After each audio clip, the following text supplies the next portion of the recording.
Last we left off, after a relaxing bath fraught with revelations afterwards, one of which was that Claudine was in Teague for some reason.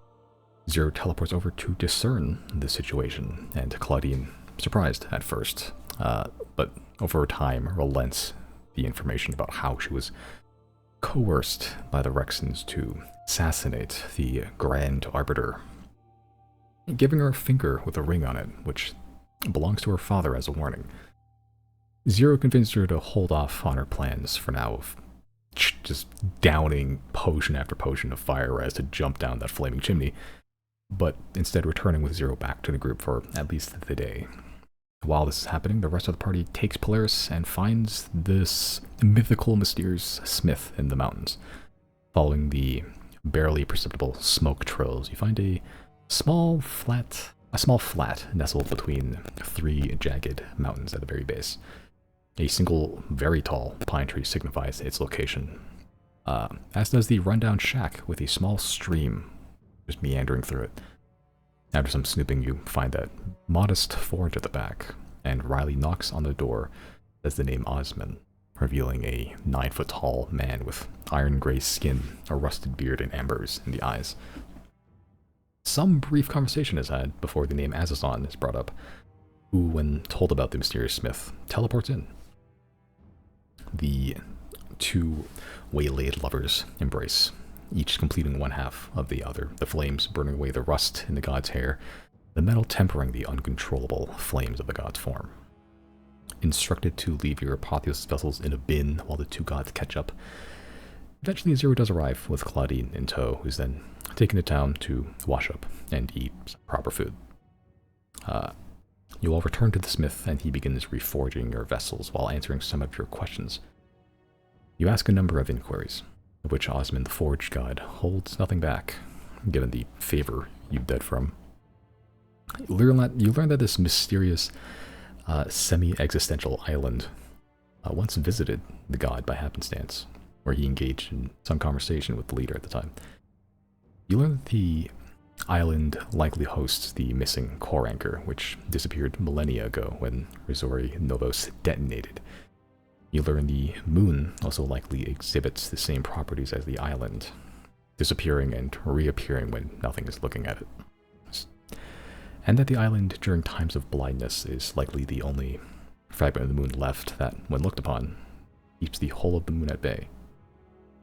You learn that the Thunderhead project was originally Osman's design, who just made it out of sheer apathy for Remicadaven long ago.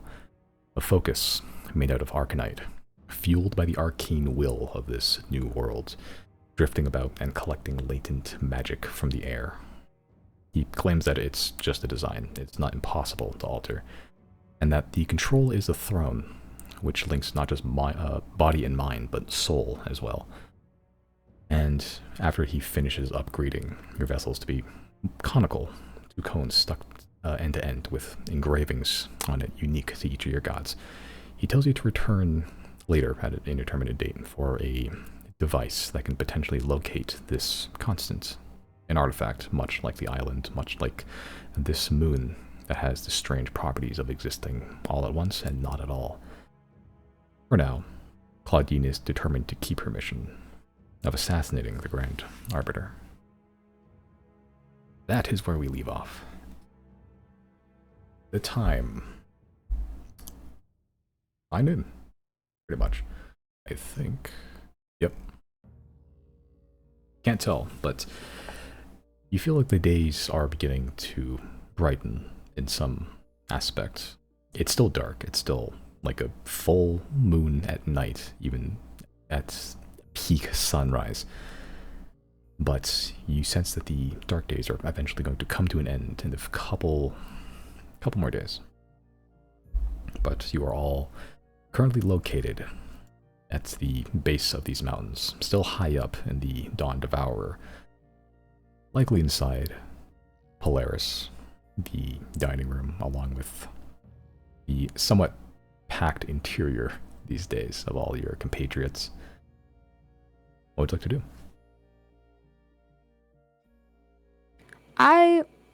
Okay, so you said that are just the Truth Seer, just kind of, or not Truth Seer, but just our Apotheosis vessel weapons kind of regain all their resources. Sure.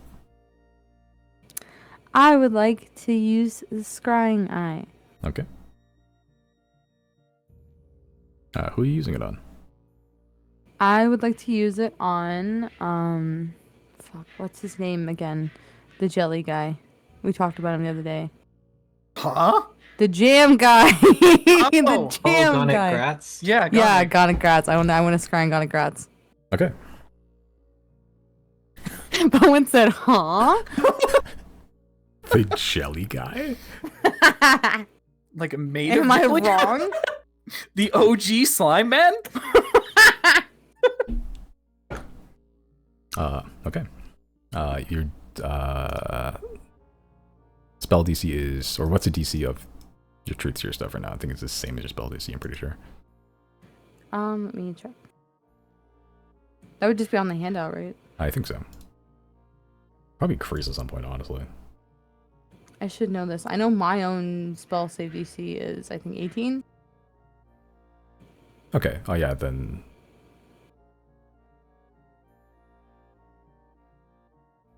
Actually, no. Hold on. I think the DCs are fixed This is for your. yeah. I'm reading on vessels. the handout. It's 17. Oh, Yep. you just raised it to 20. Yep. Because your Apotheosis vessels have increased to +3. Oh, I see. I forgot to change these. Oh, okay. Does that mean mine goes up as well? You just get a flat bump to your. Whoops. You get. I'm pretty sure most of your stuff is just uses your spell save DC, but I'm pretty sure it. I'm pretty sure Pony Sick of Fundies does just give you a flat bonus. Oh no. Oh no, it does. No, yours does have a flat thing for your thing. Never mind. +3 spell attack. So yeah, but the DC does increase. So yeah, so the DCs for any Apotheosis vessels abilities you guys have is now 20. Interesting. Wait, I that's think higher than my own fucking spell save. I think it was 20 before. For your personal spell save DC, but like not the stuff that you can use with Pony Stick of Fundies. Oh, okay, I see. Yeah. Oh, this doesn't apply to me. Okay. No, it applies. The Tempest Retort stuff has things it can do. Yeah. As well. Just like anytime it says a DC on Tempest Retort abilities, it's now 20. I haven't changed all of them yet, but I'll do that eventually. Okay. Unfortunately, I made these items when I didn't know how to make homebrew. So now that I'm better, the wording is fucking me. Yeah. Any Apotheosis vessels stuff that you have, DC 20. I believe mine is just the lightning strike. Lightning Strike, I 'Cause think I there's think- a cone stuff too. Cone? Or the cold coating, I mean. Wait, does that have a... Yeah, let me check actually. Does that have a DC? The spells that I use too. Yeah, you can use like 26 Fundies as spells you can use, which you haven't used very much, but it's there. Okay, yeah. They do have, I see. Yeah. Hey, +3. Hey, just real quick. I don't think I used my extra attack with Tempest Retort last combat section. I forgot I fucking had that. True. Well, good thing There's to so much remember. stuff I forget I had. Yeah. These artifact weapons are very, very feature heavy, so I don't blame you. And Yeah. I haven't even run out of features to collect yet. No. You're still missing the shrimp you found. Yep. And Scrimp. the fucking silverfish.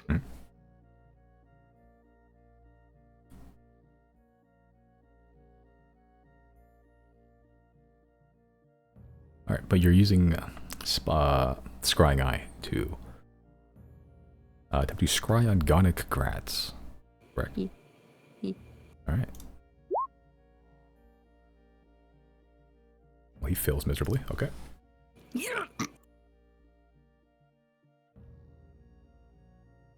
Okay. Your vision rises. You blink, and every time you blink, a new locale, new vision keeps appearing and appearing, and then eventually you find yourself in a very dim lit room. Not super large, it's not small either. A medium-sized, somewhat cozy room. Looks somewhat subterranean, given the like little bits of loose earth peeking out from the ceiling, roots and everything, just barely contained by these planks that go from end to end to the room. The floor itself made of stone, barely. Not like hewn, but just very roughly placed in there just to have some foothold. And the room is dimly lit by a single oil lamp just placed on a wooden table nearby. You see Mr. Goneg Gratz. Let me pull up the physical description of how he looks like again. Goneg.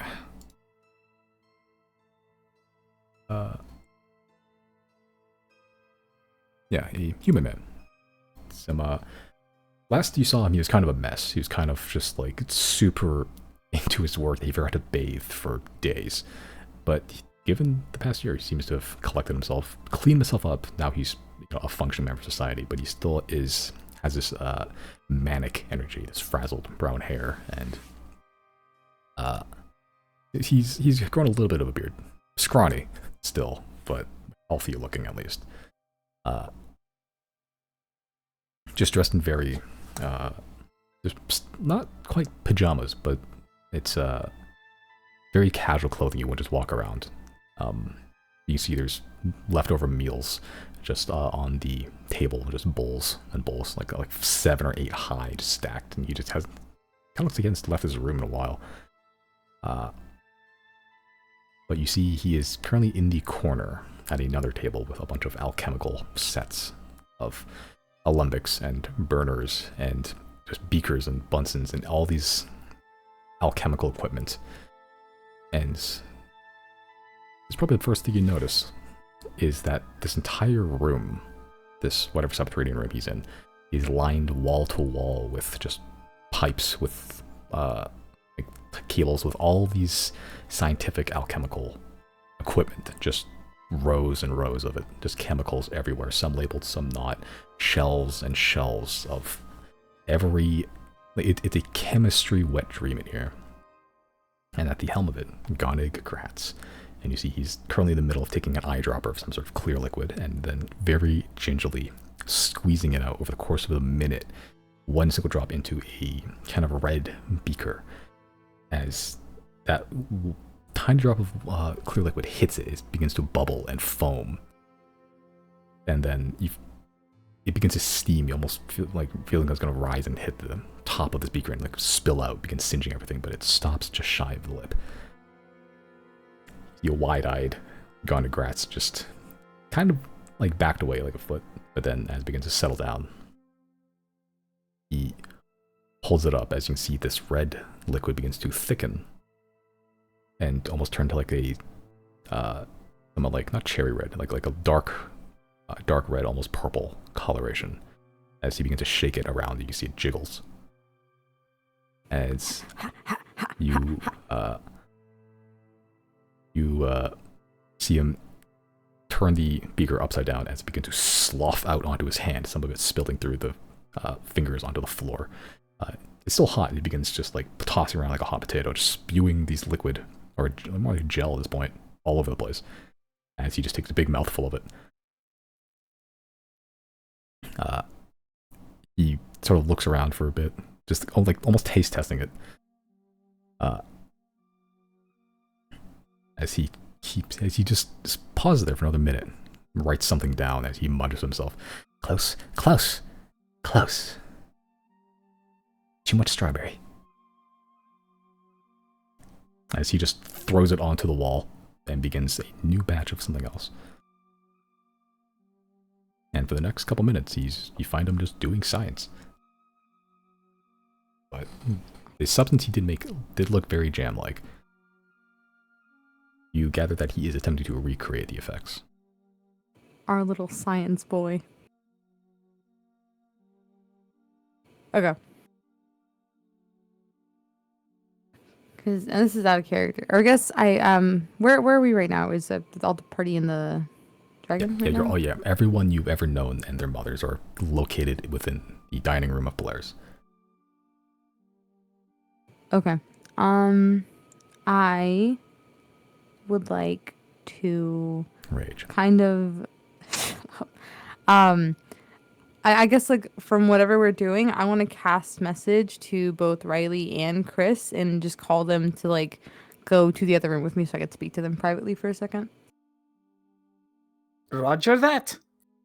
I will march my way into the other room.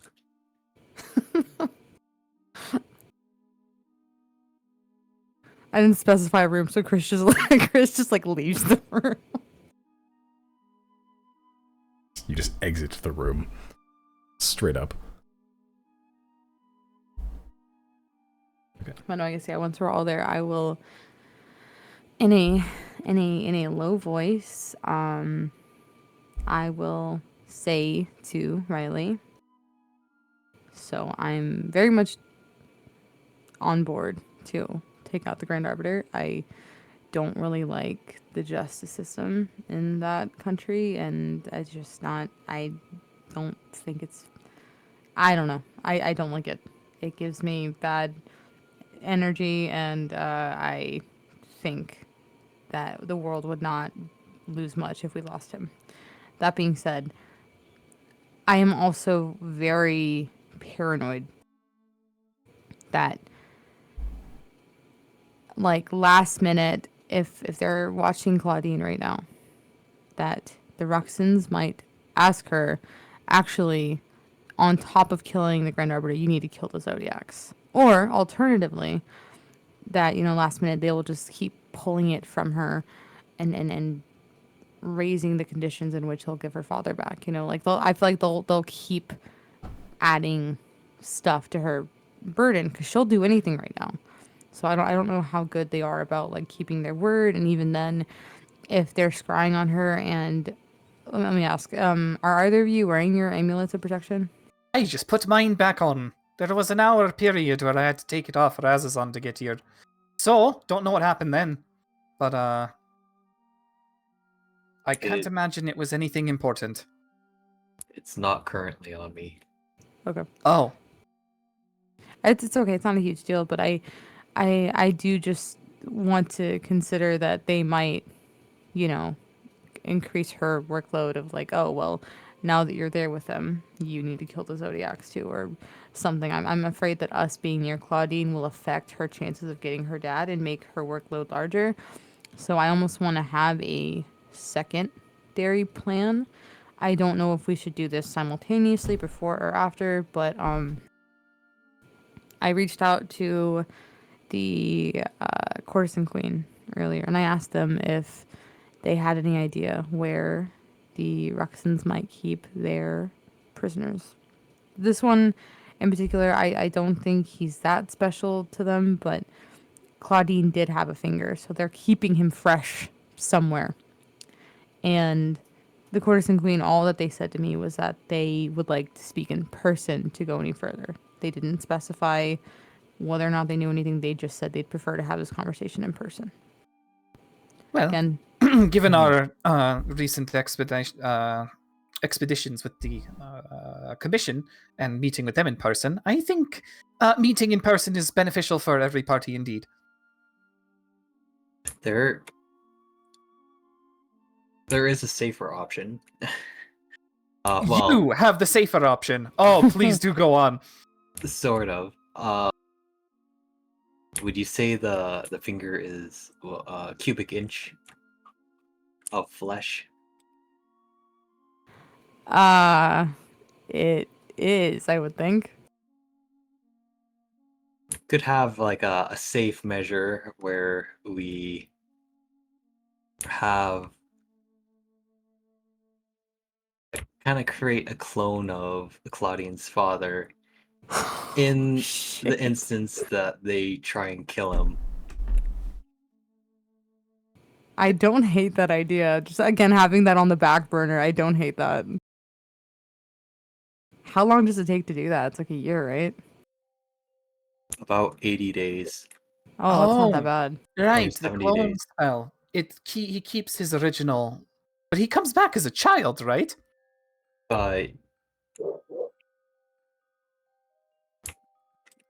I mean, they can kind of choose the age. How does that work with him being an elf when he gets cloned and has to, use the new body? Does he age like an elf does, or does he not an elf anymore? I think he ages the same. You should run this idea by Claudine. Yes, but Because it's still the same person, right? Like he retains his memories. It's the same soul, and same memories, you said? yeah, as long as they're willing. Well, that's a pretty surefire way. Yeah, just reincarnate. That's horrifying. As long as we have Chris on our side, we're immortal. Hate that. Fucking hate it. I should note the clone, the sort of reincarnation part only works after the clone is matured. If you die before it's matured, you're just dead. Oh, okay. So it has to be matured before it actually works. Yeah. So we'd have to make it now and wait 80 days to execute anything in which he might die. Okay. Be 120 days actually. Did you say 120? Yeah. So if he dies right away, if we make the clone now, but he dies right now, then he's forfeit. What happens to the clone? I think it just kind of just sits there. Man, this creation magic shit is weird. What about night school? I don't know if Chris has access to any of these kinds of spells. I know Riley does. What I know, that we have to wait until you could ever pick up any new spells, but you have access to what kind of like magic that would just bring somebody dead back to life, don't you? Like even if you don't have them right now, you have access to them at some point. There's probably some necromancy spells that it could be put to use that may actually be able to resurrect someone. There might be certain requirements though, so there might be a certain level of his person that needs to be existing, so they have to be, kind of more alive than what you would find Eugene in.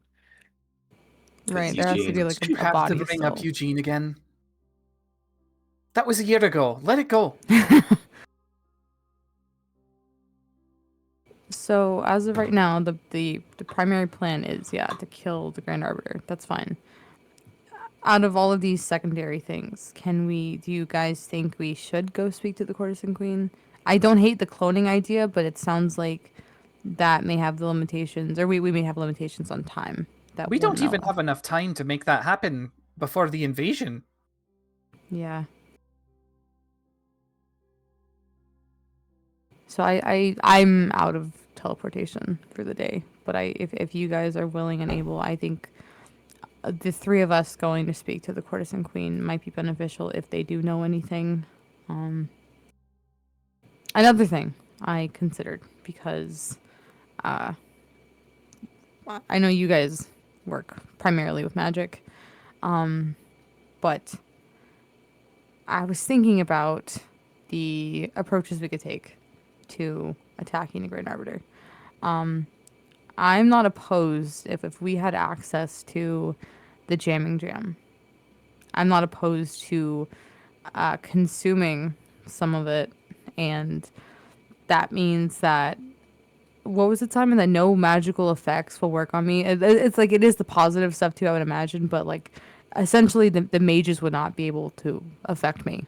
I also wouldn't be able to use magic, but I don't use magic often. Yeah, I think Gwen's demonstrated the effects of it once when Deirdre cast like a 9th level inflict wounds on Gonnig and nothing happened. So, under the current pretense of your knowledge, yeah, anyone who eats the jam seems to be immune to magical effects for a time. You neutralize yourself to neutralize everybody else. That's a pretty good idea, actually. Right, and then you guys still have access to your magic, and you guys would have to worry about them, using magic on you, but you guys have higher wisdom than I do. I would just have to worry about not getting hit, and I'm pretty okay at that as it is. So, What is this wisdom you speak of? I don't know. I mean, I've certainly a lot of knowledge about fish. That's some would say that is wisdom. From the soul, even. You're right. Pure Maybe of I heart. can use transferable skills here. Pure of heart, dumb of ass. Born to fish, forced to fight gods. Can I cause the distraction? You can do many things, Chris. There's many things you can do, and I will say just this once. I think we should still have a plan of attack. I don't want us to just go in there and start swinging. I think we should have more information before we go in, and then have a bit more context clues on our sides. If there's anything that we need to know that would help us, I would like to go in with some information. But I'm not opposed once we get there to setting Chris loose. Setting Chris loose. Well, remember, This is an aside you have from the rest of the group, right? Like just three of Yes. you? Okay. Yes. I have permission. Yeah, I didn't see you have permission. I just said if we had to vote on it, the two of us, depending on what the conditions are in Teague, I'm not opposed to it. I will say there are a few people I'm not willing to kill just because I don't want it to have to come to that. And this is really just, we're out for the Arbiter's head. But the Frostwalkers, I do respect the Frostwalkers and even like the guards. I don't want to hurt the guards if I can help it, but I would like the only person to perish to be the Grand Arbiter and possibly the mages. And I don't know if you're capable of chaos without casualties, Chris. Mass casualties. The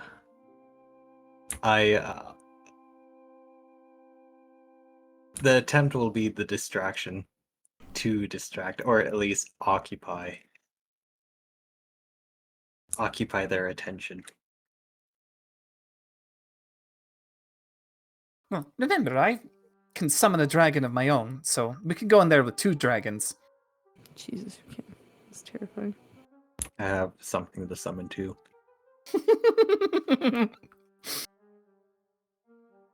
Yeah, I could be part of Operation Distraction very easily.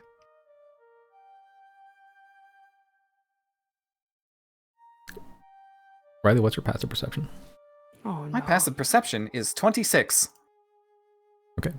So even with your high passive perception, you don't notice that Claudine has crawled under the table and just pops her head out and goes, planning a heist? And without me. How much did you hear? Yeah, how long have you been there?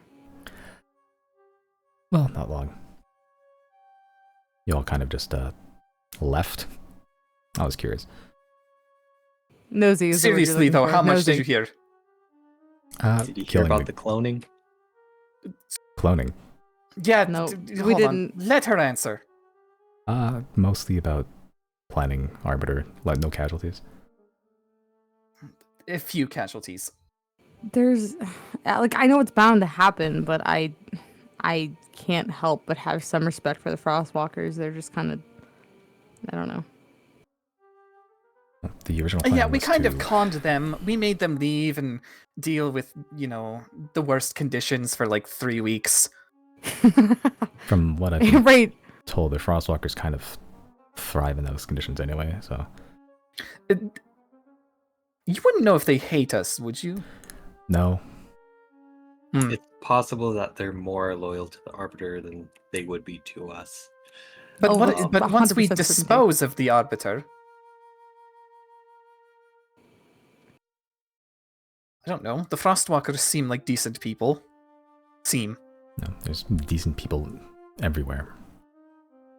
I'm gonna turn to Claudine and I'm just gonna say, just confront her while I have two people here that can do better insight than me. Claudine, Have the Ruxtons told you anything about us? Told you to do anything involving us? Not currently, no. Why? Have they brought us up at all? No. So, can I insight check that? Make an insight check. That's not bad. Could be worse.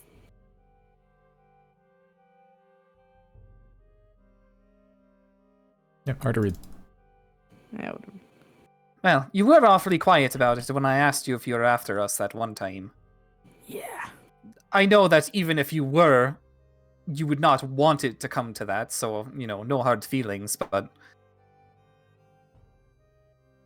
It was just like... That's around the time when I started really twisting the screws, and I wasn't sure how much contact I should be making with you. Oh, but just because you're... Oh, right, yeah. The whole don't want us to get involved with the Rexons thing. Yeah, we're far past that already. We're well past Yeah, that. I get Maybe it, you yeah. noticed when in Lorono, not Lorono, maybe in Lipat, a little bit of destruction. We may have been responsible for that. Oh, the burned houses. Yeah, a few of those, the warehouse that's dead. That wasn't us. That was them.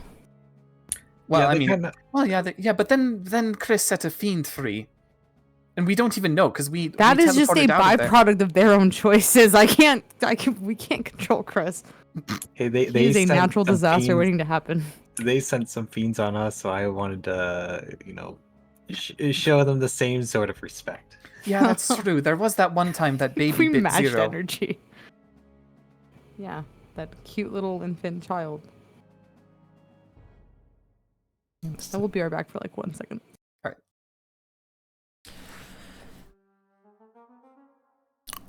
Yeah, I wasn't gonna reveal my presence, but I noticed you guys were planning, and well, I do have some information about the inside. The inside Oh. of the castle or the inside of the Rexons?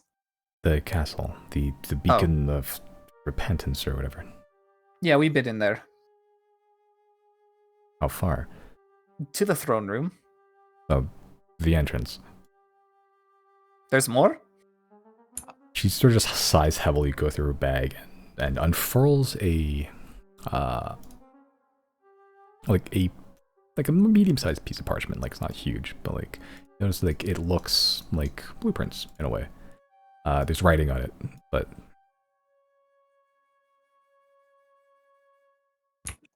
Oh, this is cool. Oh yeah, I remember that throne room. Okay, sorry. do you see the map? Yeah. Okay. Yeah. So, just to catch Misty up, Claudine just revealed the present and just unfurled the blueprints of maps that you saw a couple times. You never looked too intensely, but now it's sort of just sprawled out for all you to see.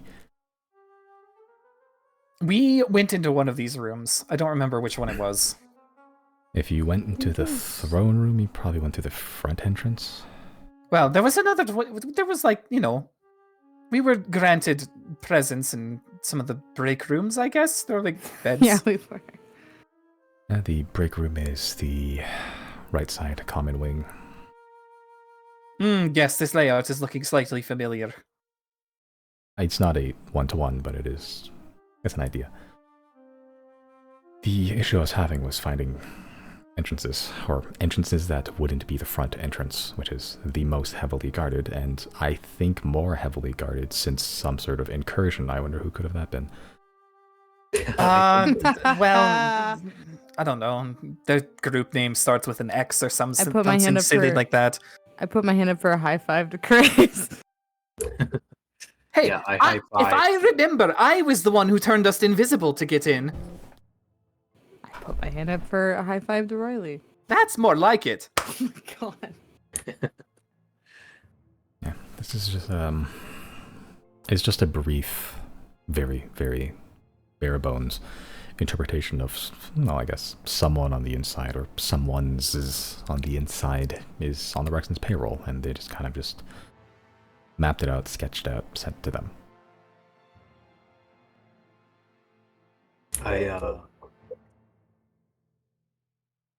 Secret exit somewhere.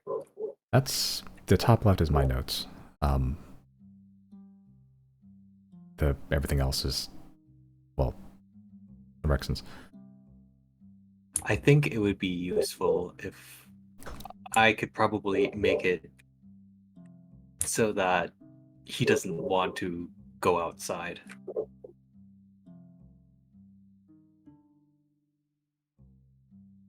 That is a horrifying sentence. Why? Well, let's see. He can summon fiends and devils. I can summon a fake dragon, and we have a real dragon. There's a lot of shit we can fuck up outside.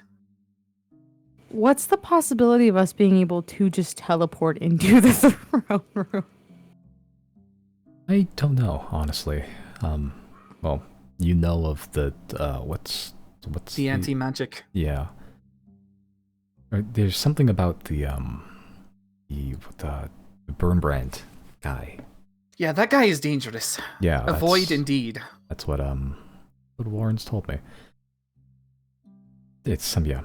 Of all the people on the inside, there's the Frostwalker leader, Munsto. There's, I guess, captain of the guard. She's kind of a, I don't call her a sadist, but like delights in the torment of it, I guess. But of all of them, all the officers, everyone there, even the Arbiter himself, who functionally we think is just a guy, it's the Burnbrand Dragon that is the most dangerous. Well, that brings us to part of the plan, part 2-0. That is I. You were saying about the gem? Right. The I scryed on, what's his name? Gonig? Gonig. Cool. I was scrying on Gonig for a second. He's working on recreating the jam, it seems.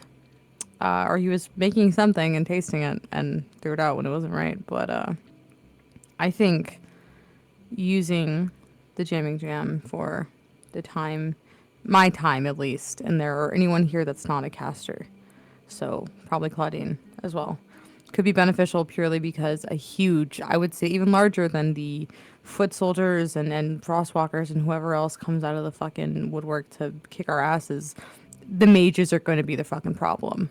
And the jamming jam essentially makes it to where no magic can affect you, but mind you, that also means, I would imagine, the healing magic. So it's a risky idea, but I'm not trying to brag when I say it is very hard to hit me, and I will be, ideally, if I can get up my hands on it, I would like to use that for myself, because I think that, without the limitations of being distracted by a caster, I could rock some shit.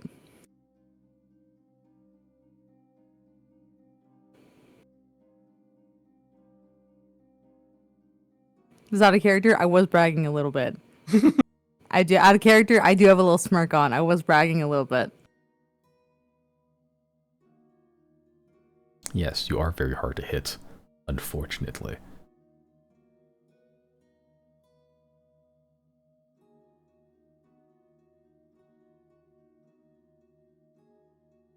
The only problem is finding Gonig. I am out of teleportation for the day, so I would need your help, Wizard. But I saw where he is. It seems to be underground, somewhere in some kind of little laboratory of his.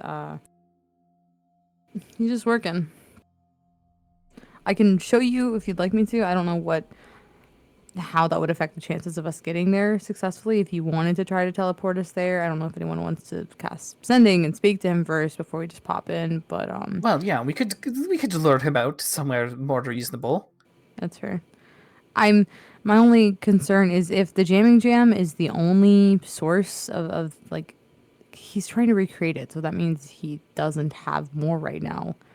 If that original jar is all we have, I don't know how much he'll let me take, if any at all. I could just take the whole jar, to be honest with you, but I don't want to do that to him because I don't want to be disrespectful. But Well, he is Yeah, working for also- Sylnia, so that's also true. There's also chalk that perhaps the Atneys might have a supply of that we could, just as kind of backup. That's Um, true. Out of character, Simon, how are you explaining how the blocking chalk works? Like, it's not like you actually have to physically go walk around and draw a line. Like, you just use it and it forms the shape like almost instantaneously. Or Like what? so you just touch the end of the chalk to a solid surface, and then it just makes the line, like it grinds itself into powder, and then makes it the line that you want, the shape you want. oh, that's really convenient. Yeah, so you don't have to physically draw it out. You just touch it and it goes, and then just uh, spreads itself into a thin line. Yeah. So alternatively, if we don't need or if we can't get a hold of the damning gem, we can just use the chalk. We would just kind of be stationary in that circle for everyone else to come kick our shit and to fight there. And I'm just afraid that while we're in there getting our asses kicked, the Arbiter's gonna escape. So I didn't want to. I wanted to be mobile if I could, and the mages were my biggest concern. Here's the thing, too, right? The entire, all three of us plus the dragons can be the distraction, the basement. and then Claudine can do whatever she wants. That's true. I don't think they'll be looking for. No, they Claudine. won't. So is the column of fire? Is that like? Does that lead outside? Like, is it visible from outside? Yeah, that's the giant iron chimney just erupting with fire. That was my original entrance in. I was going to just and she takes out like a couple of fire resistance potions, identical to the ones you've seen before, of different elements like cold and everything. Very similar substance. I was going to just chug this and jump in. Do I know the effects of like arcanium, like externally used? Like if like we jumped into a pool of arcanium, what that would do? Make an Arcana check. Ooh.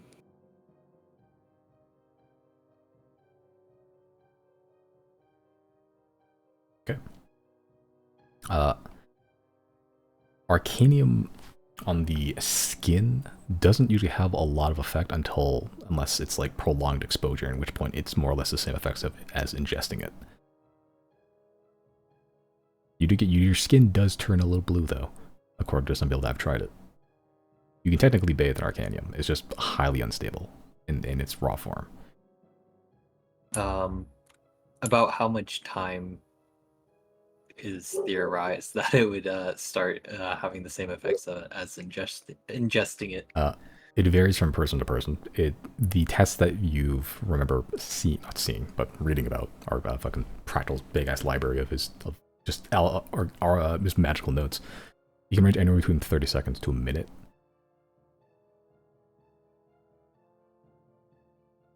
That's just raw, a pool of Arcanium. Not quite the byproducts of it. Okay. Yeah, I would say you'd want to get out of that basement within, or at least if you get the Arcanium on, or if you go through the Arcanium, get out of there pretty quickly, at least 30 seconds before effects start taking place. Sorry, what is this idea coming from? The basement where it leads down to a room filled with Arcanium engines. Oh, there it is. I missed that part.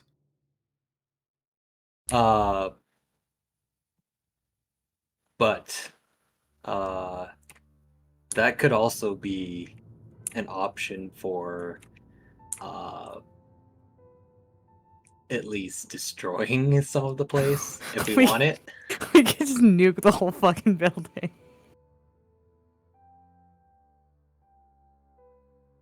Certainly wouldn't be all that difficult. I guess, yeah, the problem then becomes, well, how many casualties? We could get barrels of arcanium and drop it down from the dragon. That's true. Siege bombing! Interesting! Claudine, how true to their word would you say the Ruxins are? Like, if you get this done, are they gonna just make you keep working for them? Or are they actually gonna hand over your dad? She doesn't respond for a couple seconds, like a long, uncomfortable silence. In all honesty, I don't know. But right now, I don't really have a choice.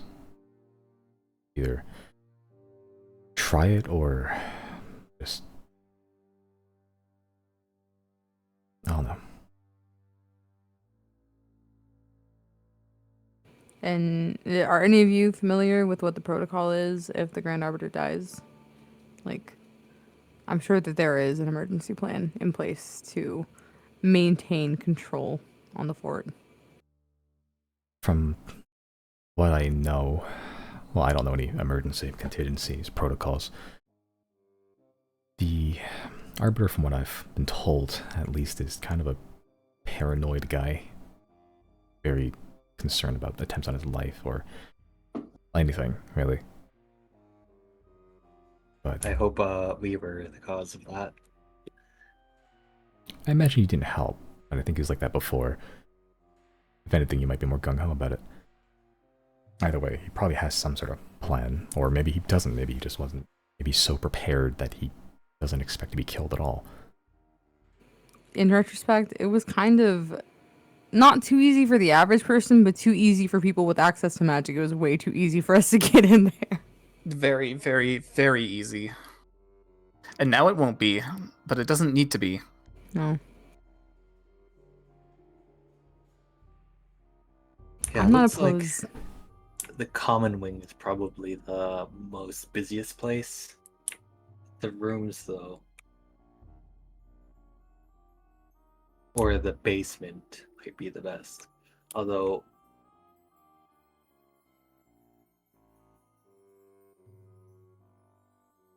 Do we know if what the is that? ceilings?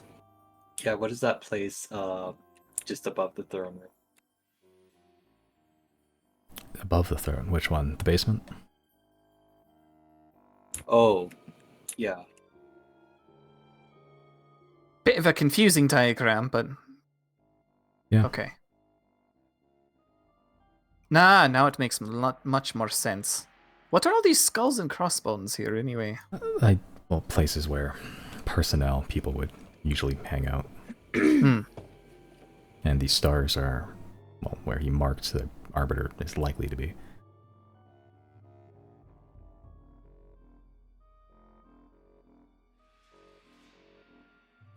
Does anyone know if the ceilings or the roofs of this building are like reinforced, or if theoretically hypothetically a dragon, an ancient white dragon, could just like crash inwards, or perhaps something very, very heavy be dropped in?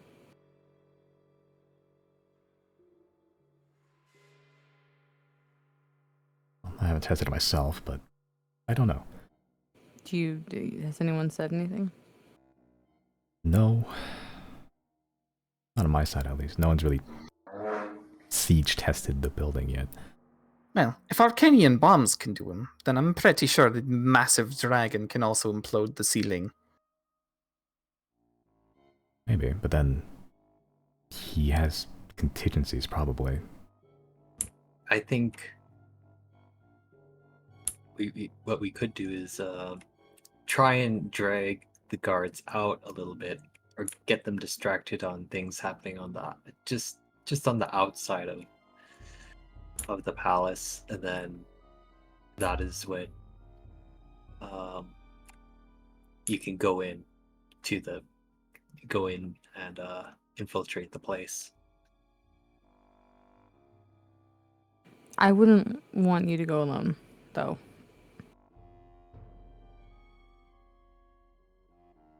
How sweet. Give her a solid eye roll. Are you offering to come with?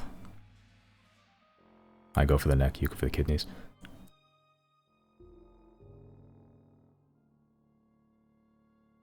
Anyways. I'm not opposed to that, but I do think if we create a distraction, we're going to have to act very quickly, because I think, yeah, the Grand Arbiter is not a fool, and I feel like it's just based on how paranoid he is, especially his mages, I think they're also maybe a bit on the prepared side. I think they would catch on relatively quickly that it was a distraction. And that means they would just huddle around each other even denser. It won't be more so a distraction, but well, it will, but it'll just be more so a concern and occupy their attention, I think. We're failing to recognize an additional layer of complexity here. If you'll recall, there are, desperate prisoners there. If we create an upset, they will want to make their move as well. Chris, what kind of creatures do you have like at your access to just summon and drop?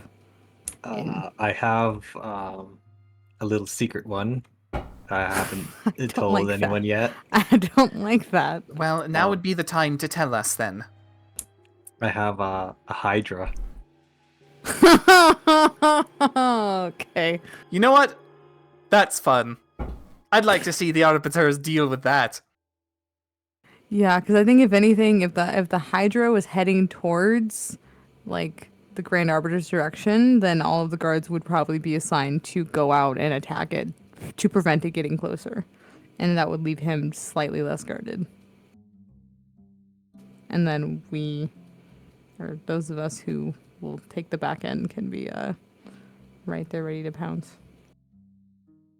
Side note, how did you get a Hydra? It took 4 of us to down one of those fucking things. Well, actually, wasn't Merrick with us too?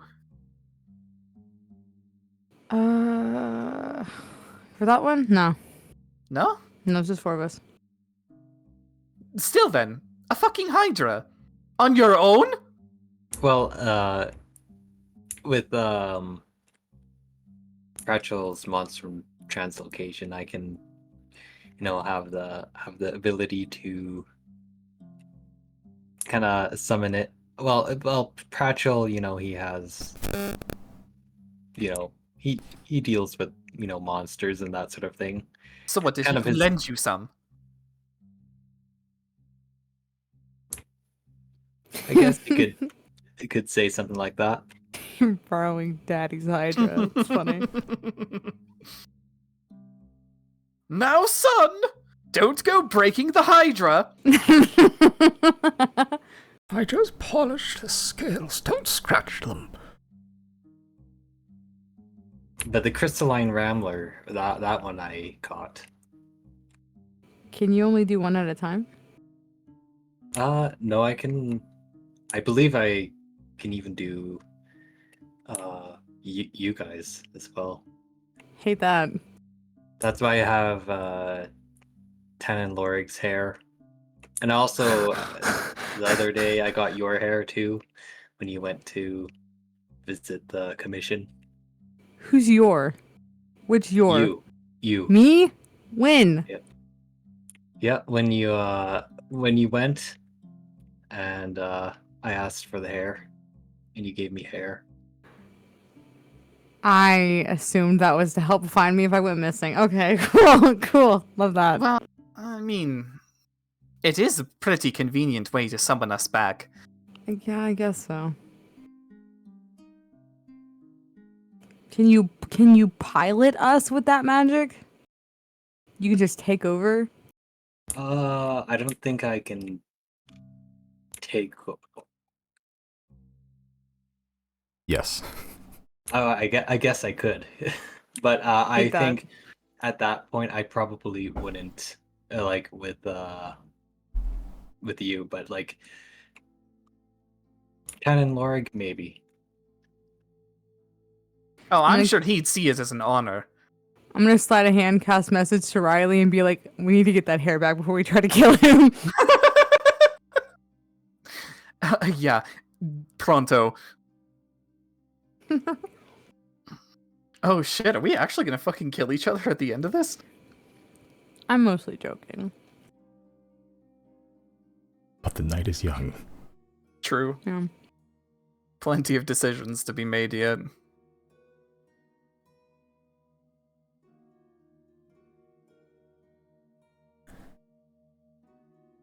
And so the current plan is to, what, firebomb the building? Or, drop a dragon? I mean, louder than I thought this was gonna go, but okay.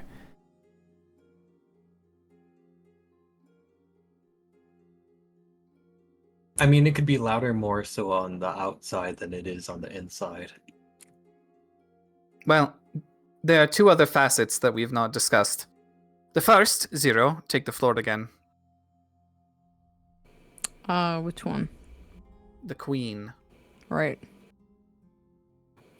Claudine, are you familiar with the Courtesan Queen? The name I've never formally met. So we rubbed elbows with the Courtesan Queen briefly back when we met with the Ruxins. And they seem to be a neutral party, which I do appreciate, but I did reach out to them. And I do have some trust in them, purely because, again, I don't think that they are in anyone's pockets. I think they're kind of in everyone's business is what it is. But I did reach out to the Courtesan Queen and inquire if they had any idea where the Ruxins might be keeping a prisoner like your father. I didn't name drop, I just asked where they would be keeping special prisoners. I would imagine that the Ruxins don't take prisoners very often. So I spoke to them briefly about it. All what they were willing to say was that we could have the conversation in person, but they would not say much else more. I'm open to doing that, but I don't want to. In case of the scenario that they might be watching you, I don't want to put you or your dad in danger by them catching on, by if they happen to scry on you at the right time and see you talking to the Courtesan Queen. I don't think that would be good for your situation. So if a conversation is had, I would probably want to go with maybe just me and Riley purely because Chris doesn't have his amulet on. And I don't know. I don't want to risk the Ruxins like catching in on us talking to the Courtesan Queen about specifically where to find a prisoner, and I'm just afraid they're gonna put two and two together if they've been watching Claudine enough to know that she is involved with us. And that they might do something if they just spy on us at the right time. So Well, we're also not even considering that they could be spying on us right now. Who's to say they don't have 24/7 surveillance on Claudine? God damn it! I'm gonna use Eye of Truth real quick. I bet you used Scrying Eye already. Wait, I can only use one or the other? To use Scrying Eye, it uses Eye of Truth as part of it. Fuck. That's silly. I don't like that. That's how it's worked the entire time. In which case, hello, Rexons. We're, killing your arbiter for you. No. If, Like you wanted. If you have your amulet on, they can't see you. Even if they're scrying on Claudine or Chris, they can't see us or hear us. Wait, really? Oh. Yeah. Yeah, because I think we experimented on this, didn't we, Simon? Like, I tried to scry on, like, somebody who had an amulet on, like, in the room with me. And they came up, like, blurry or something like that. Like, I couldn't hear their voice or see them. They were just, like, just pixels censored. Right. Fascinating. Well, it's good But- to know that whatever I say is safe then. Yeah. Chrysostomus, on the other hand. Yep, Rexons, we're gonna kill the Arbiter for you.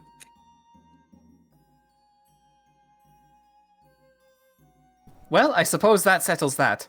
Great. Thanks, Chris. See, because I also don't think they would like that. I don't. Well, too fucking bad. Right.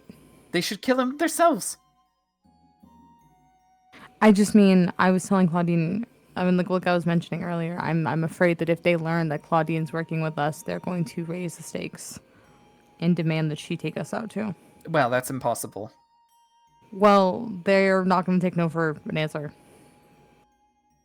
So it's looking like, because we are not completely confident that this conversation was private, we probably maybe should go speak to the courtesan queen. Chris and Claudine, don't say anything involving the name, just because in case you guys are being watched, let's not mention the name, the two people that are not protected from scrying right now. Well, there is one more thing. I guess we should actually not let Chris explain this one, because then there's the possibility he could be being spied on. Right. Chris has another backup, which is frankly insane, but what else is new? If something happens and the Rexons decide to kill your father, assuming he's still alive, we can create a clone. And once the current body has perished, his soul will wander into the new one. However, Given that he's willing. and there's also a timeline. The clone has to mature. And unfortunately, we don't have much time to let that happen, because we're going to be busy with an alien invasion.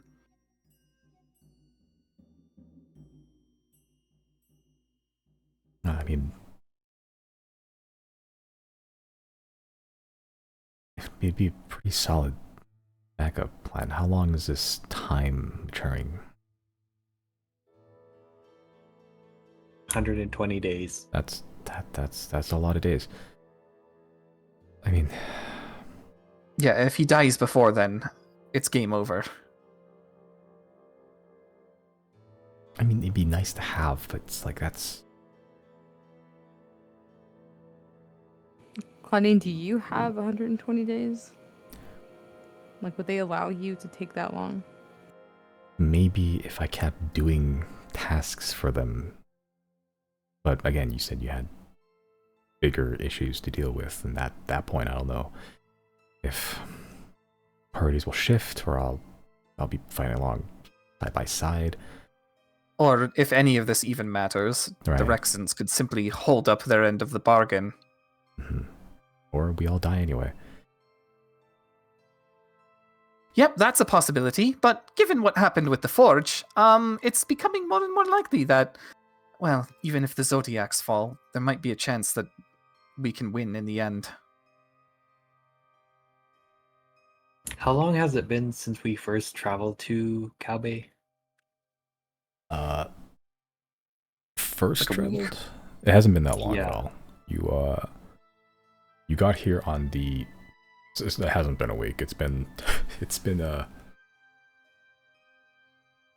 you got here on the 1st of Crystal, which was 4 days ago. Oh, Okay. half a week. Awesome. Yeah. Man, we get a lot done very quickly. Yeah, I mean, like in game time, you functionally just got there, got the task to clear the area, the fucking what was it, the flesh area. Yep. Then you came back, and that's where you are right now. Like, most of the time you Oh, spent yeah. was, like, just traveling to and from. There's also the Merrick angle. What's that? Well, he hasn't said he's not coming with. To help with the heist? Yeah. I don't know. I kind of assumed anyone else wouldn't be involved. That's up to him and Gary whether or not they want to be involved.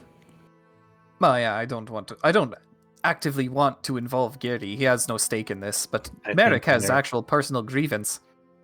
He has the revenge god. He wants revenge. On the Arbiter, or did I miss something? Well, who else would be responsible for putting him through those shit conditions?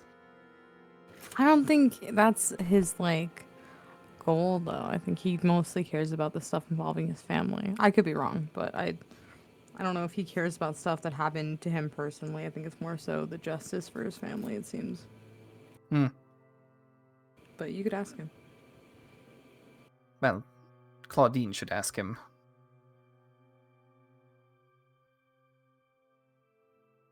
I don't know if I want to, because I know they'll say yes. Well, we've been stringing him along for the past few days, so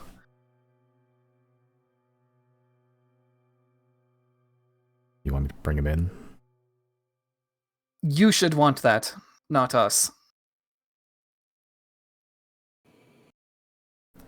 I don't think we should. I don't know. Maybe not asking him to do it, but just maybe let him know that we're doing it and see what he says. Because if he chooses to come, we could always use the help. But it's Yeah, his you know choice. what? I like that angle. That's better. Break us out if we get stuck.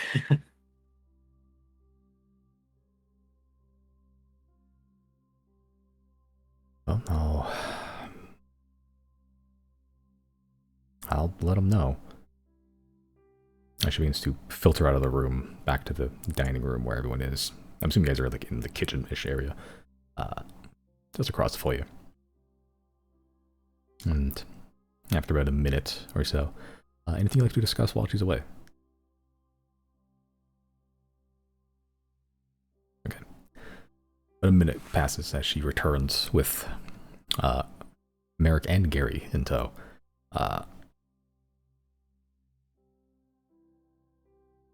Merrick sort of just looks over the blueprints on the table. Gary sort of looks, well, like Gary, he's just kind of a happy, smiley guy all the time. I heard we are doing a heist. I've never been on a heist before. I'd never heard of the word heist, except until a minute ago. Well, there is a kitchen, so in this heist you can get some kiwis, perhaps. I do like kiwis. But it is cold there. It is very cold. Very. Kiwis grow in the cold.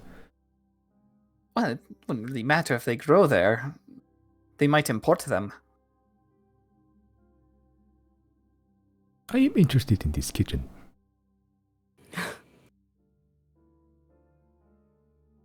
That will be your goal then.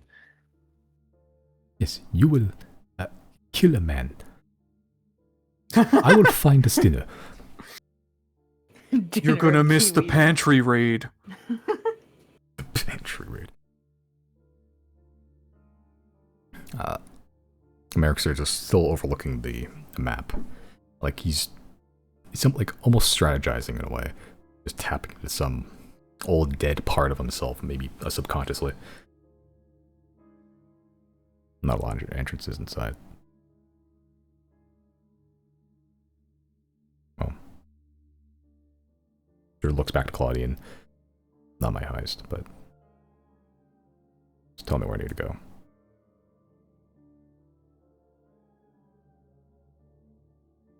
Claudian eventually just looks towards all of you. Well, the current plan seems to be, would drop a lot of bombs and a dragon on it. Is my current understanding of the situation. My only concern... We have those options. My only, We have other options as well. It's true. Just My concern is that anything loud would cause the Arbiter to go underground. Or go to ground, I should guess. I couldn't find any hidden entrances, but I have no doubt that he has some.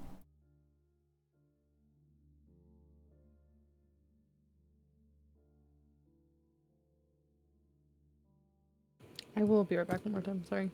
Right. Well, if he's that paranoid as well, there's probably some sort of teleportation circle that'll get him out of danger. Though, honestly,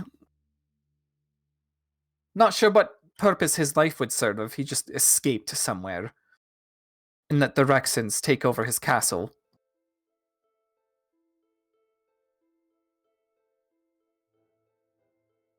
Merrick sort of eyes still not looking up from the blueprints.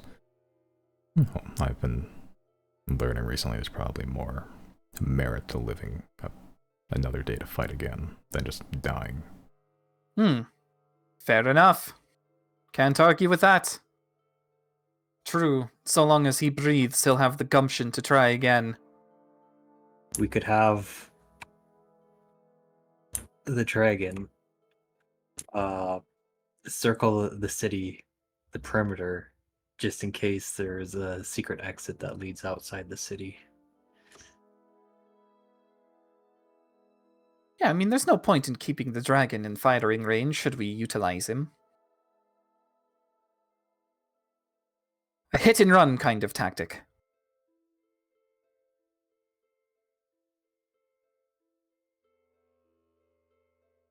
I want to use the dragon as a siege weapon? Something like that. Chris's idea is to create chaos as a distraction. What form that takes is undecided.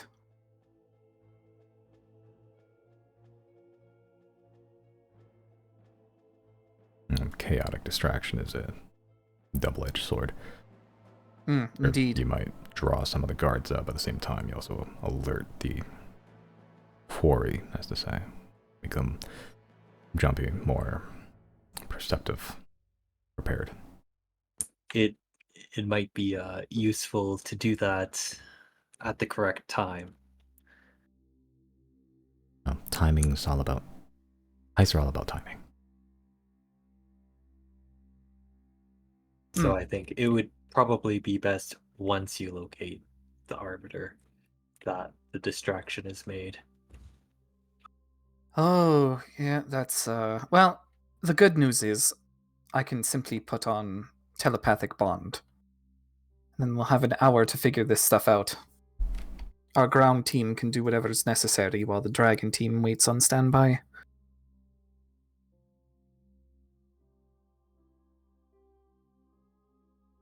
If you can get me within eye line, I can shoot him in the head.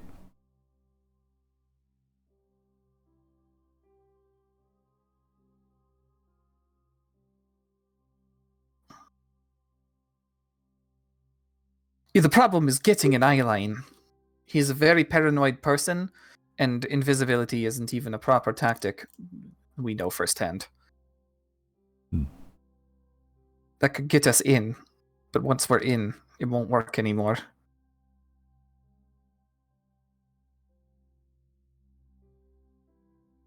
I think Zero had the right idea. We need to acquire some jamming jam. Oh, sorry, Beck.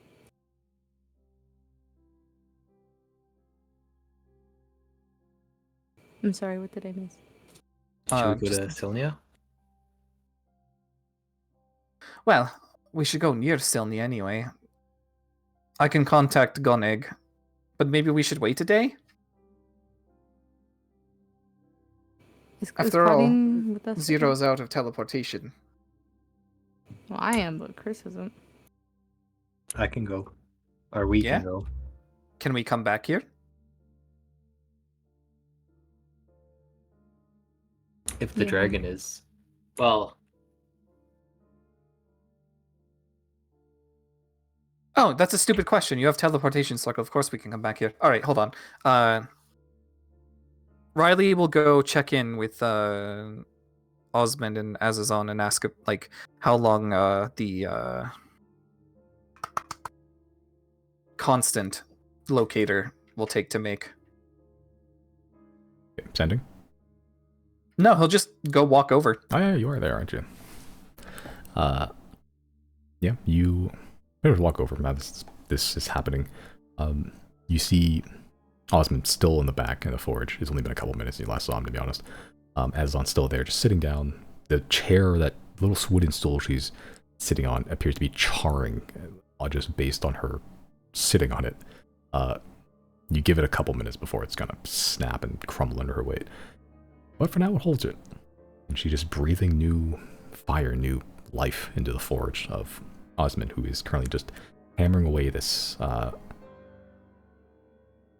not ingots, it's already like drawn out into like a fairly long, thin shape. Make a, oh, you're not really proficient like smithy stuff, I guess, huh? I mean, Yeah. I built a boat. Of a boat. Not like white smithy.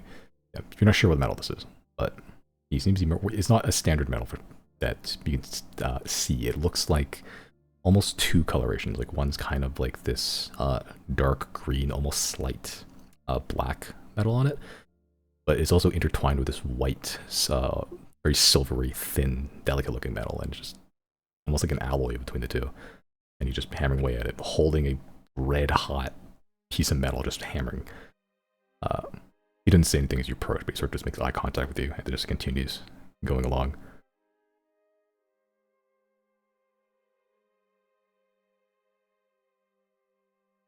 It dawned on me that I never asked for an ETA. In a few days. Perfect. But you, well, you did not ask. I offered. I know of some of its Poseidon's traits. My hope is I can replicate it, and in doing so, reverse engineer it. There is no strict timeline, more than a few days.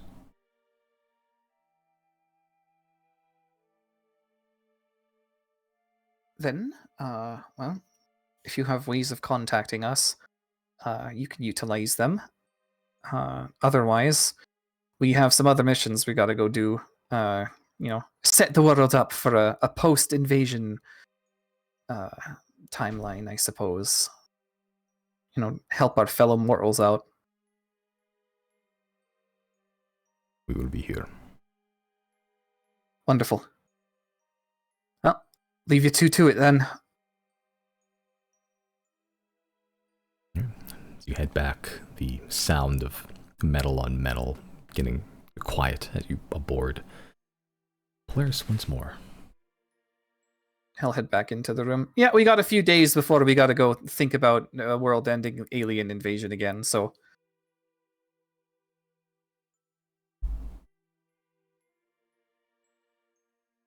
Do you think the commission will care at all that we're about to kill the Grand Arbiter? No. They might care that we're about to, possibly fuck with the Rexans, but, I mean, we already did, and it didn't seem to hamper them much. Yeah. I'm gonna give them a shout anyway, if that's cool. Yeah, go for it. Yeah. Worst they can say is don't do that. Okay. I'm gonna cast sending to R, and I will just say, I'll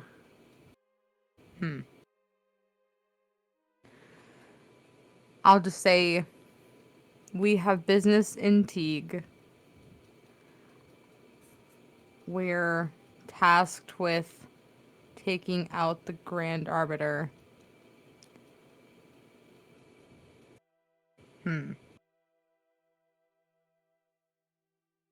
This time it's personal. I'm not saying that. We'll try to be quick. Will this cause...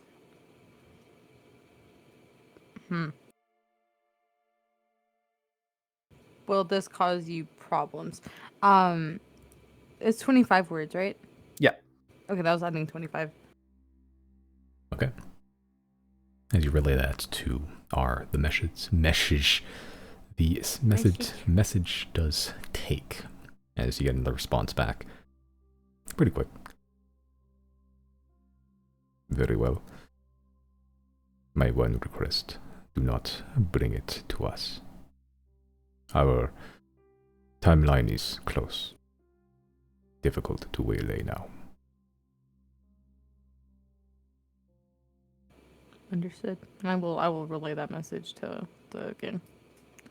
Oh, perfect. Okay, so how do we want to do this? You guys want to get on a long rest first, the elves, and then... Because what time is it right now, Simon? High noon. Yeah, Well, 'cause if we can use Chris's teleportation, we should lure Goneg out, grab some jam, and then come back and take a rest. that sounds good. We can do that, yeah. Because then Yeah. I would imagine the Courtesan Queen he'll be out at night. Because Oh, are we still yeah. gonna go speak to him, or was it just Gonik that we were gonna do today? Well, I mean, if we have the resources, we can do all of the above. Okay. All right. I will send to Goneg then, and I will say, "Do you have any jam for sale?" Asking for a curious buyer. Okay, and message. Yeah. Make a persuasion check. Persuasion. Come on, Bard. Come on, Bard. That is- Come Did I- on, Bard. Let's Did I go. click performance? That was or... performance. Yeah. I'll say make a persuasion or deception check of your choice. Which one am I better at, actually? They're equal. That's still good. Come on, Bard. Okay. You get back pretty quick because Zero relayed that he was working at the time anyway. You if you could hear it, you would, the clanging of and shattering of various beakers in surprise, but setting does not relay all that. But imagine it's there. As you get back in a kind of a haggard voice. Oh, hey guys. Well, not for sale, but I've been meaning to get one to you kind of while ago. Saved it. Say less. Yeah. Riley will turn to the gang. Yeah, so we don't even have to pay for this one. He's just got one set aside for us. Fuck yeah. Great. Yeah, I'll send again. Well, we're not ones to let labor go unpaid. Our labor. When could we meet you near was it the swamp? Granal Swamp in, say, a few hours? Garl Swamp's kind of a trek from here. I can try.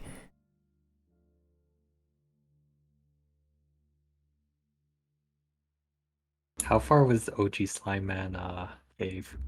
A couple days away.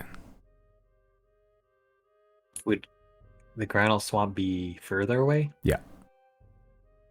Like He'll send. Riley will send again. You're right. That was a little bit far away. How about halfway?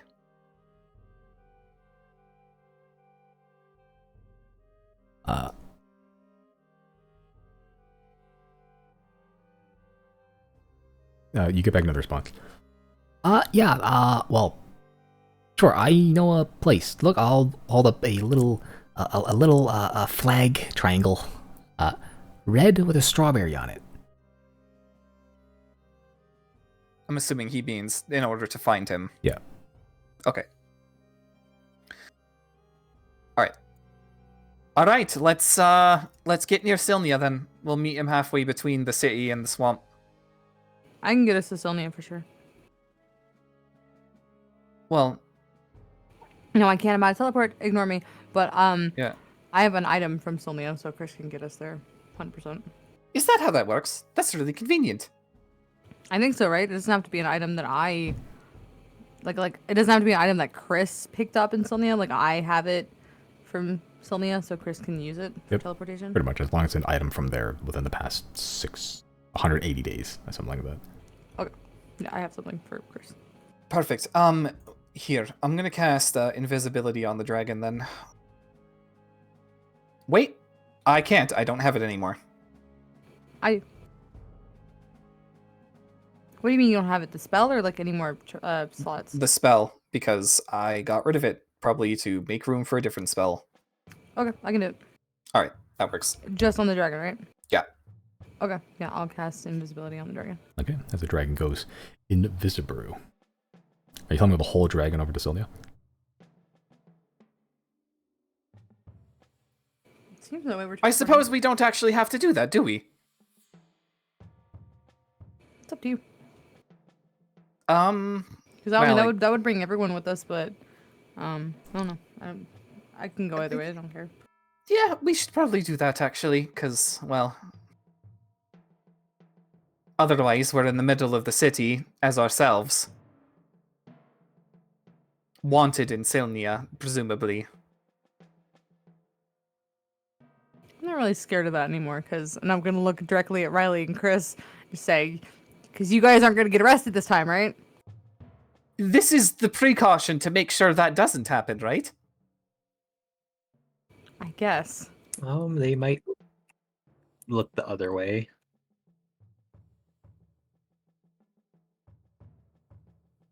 How are we doing this? We going in? We just drop it in, or do we want to bring the dragon? Could just drop in. I'm down to Without drop the it. I dragon. think it's funny. Yeah? Well, then again, how long is it going to take us to travel to where he wants to meet us on foot? I could just say we've updated it, not so far. But what's the number of hours? I guess from Silmia. What's your question? Well, it doesn't matter actually, because we don't have to go there. We could just, like, go outside the city and wait for him. And then he'll be surprised that it's not halfway to the swamp. I mean, did we verify that he is in Silmia? No. But I imagine he is. It seems like he is. I guess if he. Well, I don't know.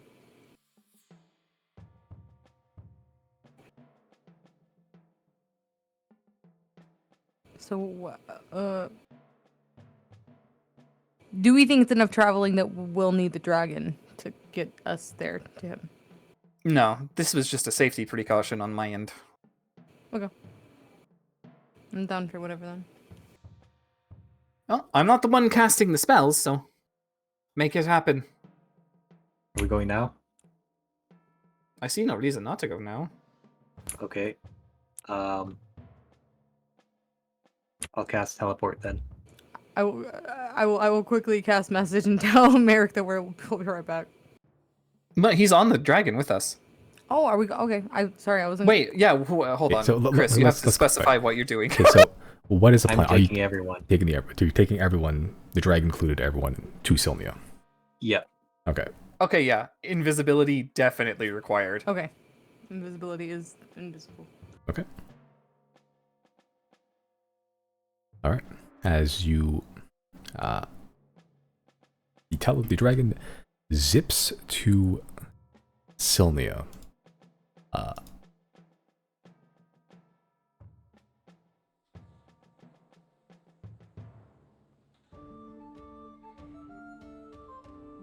As still cold, still dark, but you are aboard your dragon as you peer in the steampunk city of Silnia with little whistles and pipes, a lot of pipes, copper, just copper gratings everywhere with these little gas street lamps, I suppose.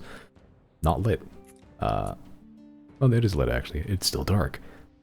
But you appear in a kind of a tight alleyway for Polaris, as the location where Zero usually teleports is out of the way, out of sight, out of mind. As Polaris appears there and immediately knocks over a bunch of loose barrels, almost breaks like a wooden fence in a back alley. As you can see somewhat, there is just enough space for the almost shell-like house aboard Polaris to fit in this alleyway. Barely. Tee.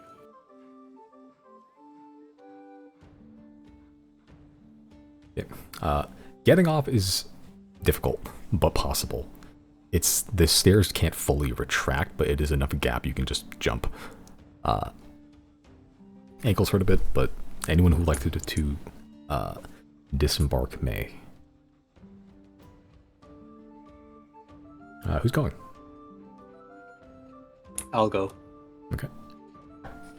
Wait, going where? To meet Counter Gratz. I'm going. Okay.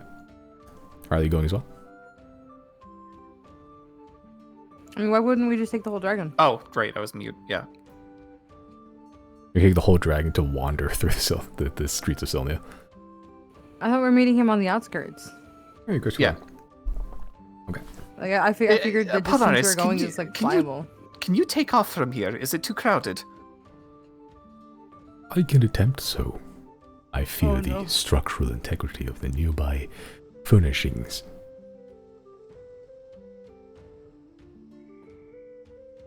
You feel them, or you fear? I fear. Yeah, maybe you should probably just stay here. Understood. I will remain as compact as I possibly can. Oh, fuck, guys, we need to make this quick. That invisibility is going to run out, and there's going to be a dragon in the alley.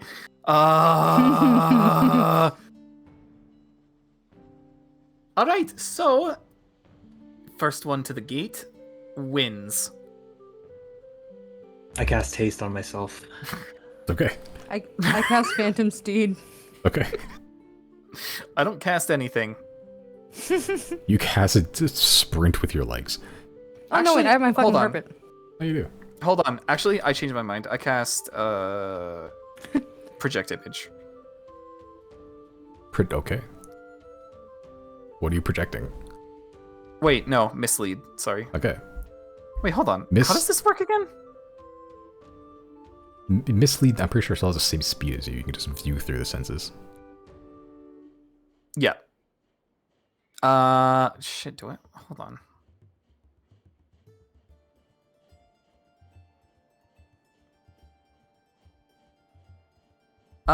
Yeah, I'm gonna do that. And I think I'm going to just use my double to go. I'll keep the real Riley in the alley on the dragon, actually. Okay. That's smart.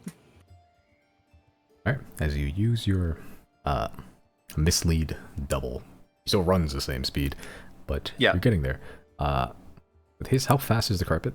80 feet, I think. I believe so. I can double check.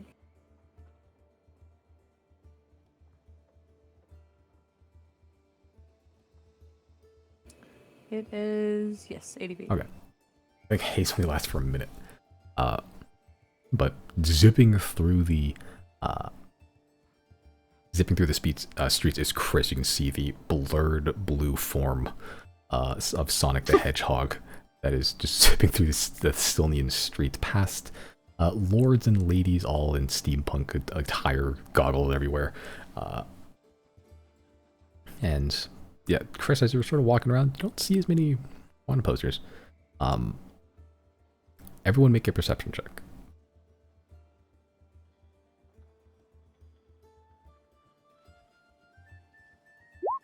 Oh, causing problems on purpose.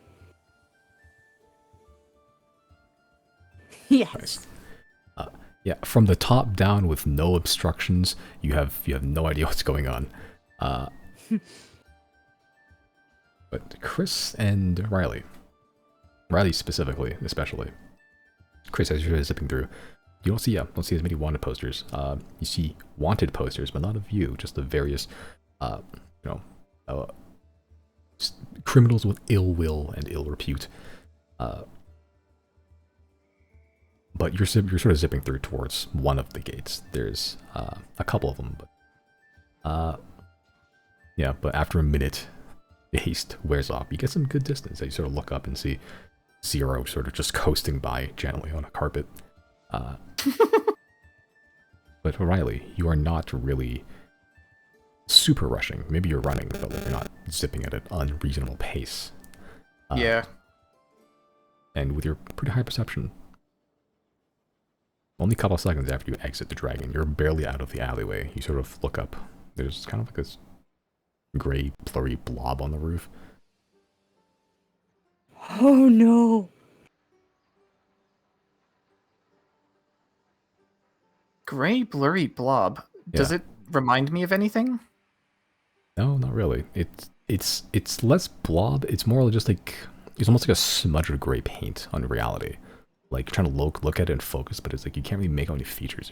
It's just color. And it is in 3D space. As you're sort of walking past it, it stays in the same position on the roof. Question on character.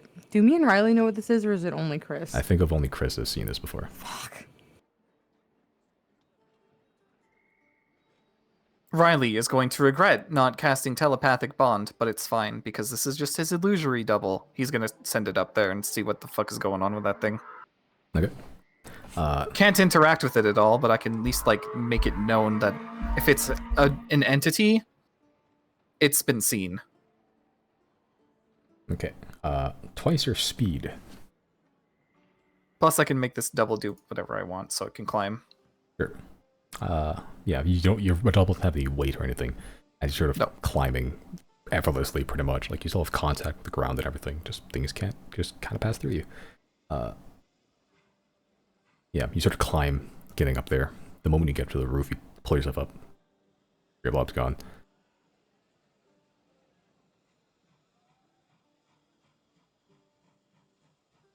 Fuck? He's gonna look around more. Make another perception check. Do-do-do. Okay. As you're sort of up there, it's dark still during the dark days, but it's still lit. The sun does shine through the clouds, just a lot less powerful than it normally is. So you do have like this kind of like almost moonlit lighting around. About 100 feet to the left, down the alley, another gray blob on the roof. Behind you, closer to where the dragon is parked. A gray blob, just kind of parked near that alley. Do I have constant vision on it? As you're looking at it, yeah, they're not moving. Okay, I'm gonna keep my vision locked on it Okay. and make my way towards it. Okay. It's across a couple of rooftops, like through alleys. You can try to jump them. Just make a general athletics check. Sure. Okay, yeah, no issue. I'm a high roller. Yeah. So you're able to jump across these rooftops without breaking eye contact from this shape, this indeterminate shape of just the most mashed gray color you could even imagine. As you get close, like about 50 feet or so, it just starts moving away from you and then jumps into the alley. So I lost it. You made eye contact with it. You want to try to keep up? Yeah. Okay, with the athletics check, you can see it kind of running, more or less. You don't see legs or anything. The shape is just moving through the alleyways, and you're trying to keep pace. Make another athletics check. Sure.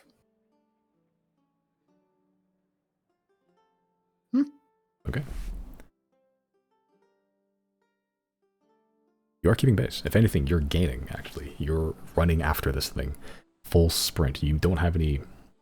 You can't cast spells, you can't really touch it, but you're following it. You can see it as it's sprinting through. As you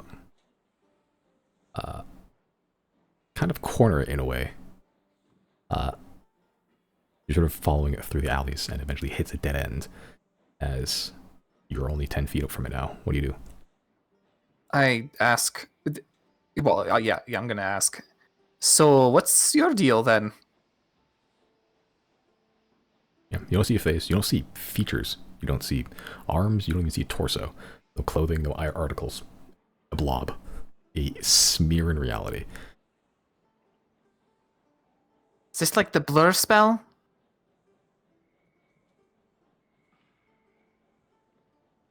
You see it pause for a bit. Then you see a sigil kind of appear in midair. That one is clear. That one is defined. You don't see any arms or hands casting it. You don't hear anything except maybe the muttered murmuring. And then the sigil breaks. And then there's the gray blob kind of takes on this kind of blue hue around the top of it. Just there for a couple seconds. Then it casts... Do I recognize the sigil? Make an Arcana check. Sigil, Arcana, maybe. No, not really. You know how to weave magic. You're not quite educated on it. As you're sort of doing this, another sigil appears. Different shape, different color. This one's purple, more jagged, if anything. What do you do? If you're poised to attack me, I'm regret to inform you he's gonna like try and like phase his hand through the rest of his body.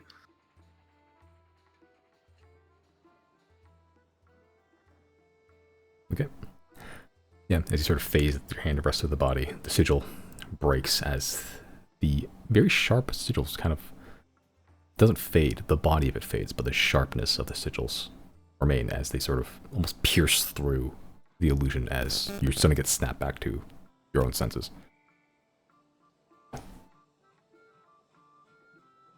Wait, did it dispel magic me? Make an Arcana check. Do Arcana. You don't have a whole lot of magical training, but there's really only one thing that could have been. That seemed like the case. All right. Who's in the room? Is it the three of the four corners? Pretty much, yeah. Jane's sort of just kicking around. Well, that was weird. Some sort of blob dispelled me magic.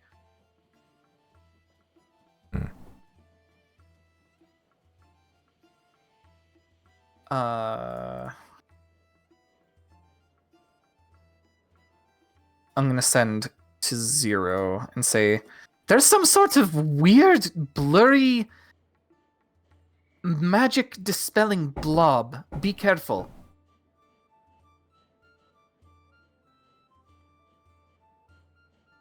Okay. I will continue on my merry little stroll. Okay. On the carpet, unknowing of anything. All right. Yeah, sure. Just go. Riley will, yeah, he's gonna just hold the fort. Okay. Yeah, Riley, make a perception check. Sure. Okay. Yeah, you're keeping watch, attempting to at least. Polaris is invisible. And you're peering through the windows. You're pretty safe. That's. You don't see any more blobs.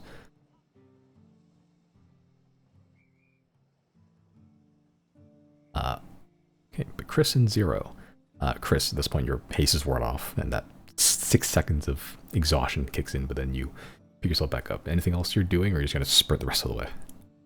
I'll use the Misty Step the entire way, but I'll T-pose. I hate you. That so is much. a thing. That's the No, that's the method he casts it. Don't worry about it. In lore, it makes sense. The T stands for teleportation. You know, the great arch wizards of the time used to do it all the time. As you're just T posing, you just kind of hear like, just like a guy in official uniform is like, "Hey, no reckless teleportation, Isilnia." Reckless teleportation. It's the only kind he knows. Yeah, but even with your 30 feet T-posing, Misty stepping. I believe Zero does make it to the gates first. Nobody stops me. Make a stealth check. Hee hee hee hee hee. Hee hee hee hee. No one does. Yeah, but you do make it to the gate. Just one of the outer gates. Eventually Chris does join you, just appearing and disappearing intermittently. Oh, I have Azek up here with me. Hellhound Isaac. Yeah. Okay. Sitting crisscross applesauce next to my dog. Yeah, and I see you're just coasting and just watching the watching the reappearing Chris eventually make it towards you. If you're at the gates, or anything that you'd like to do there? I would like to scan the area and have Azek also help me scan the area and see if I see any sign of Carrick. I don't know how far out we were supposed to go. Make a perception check.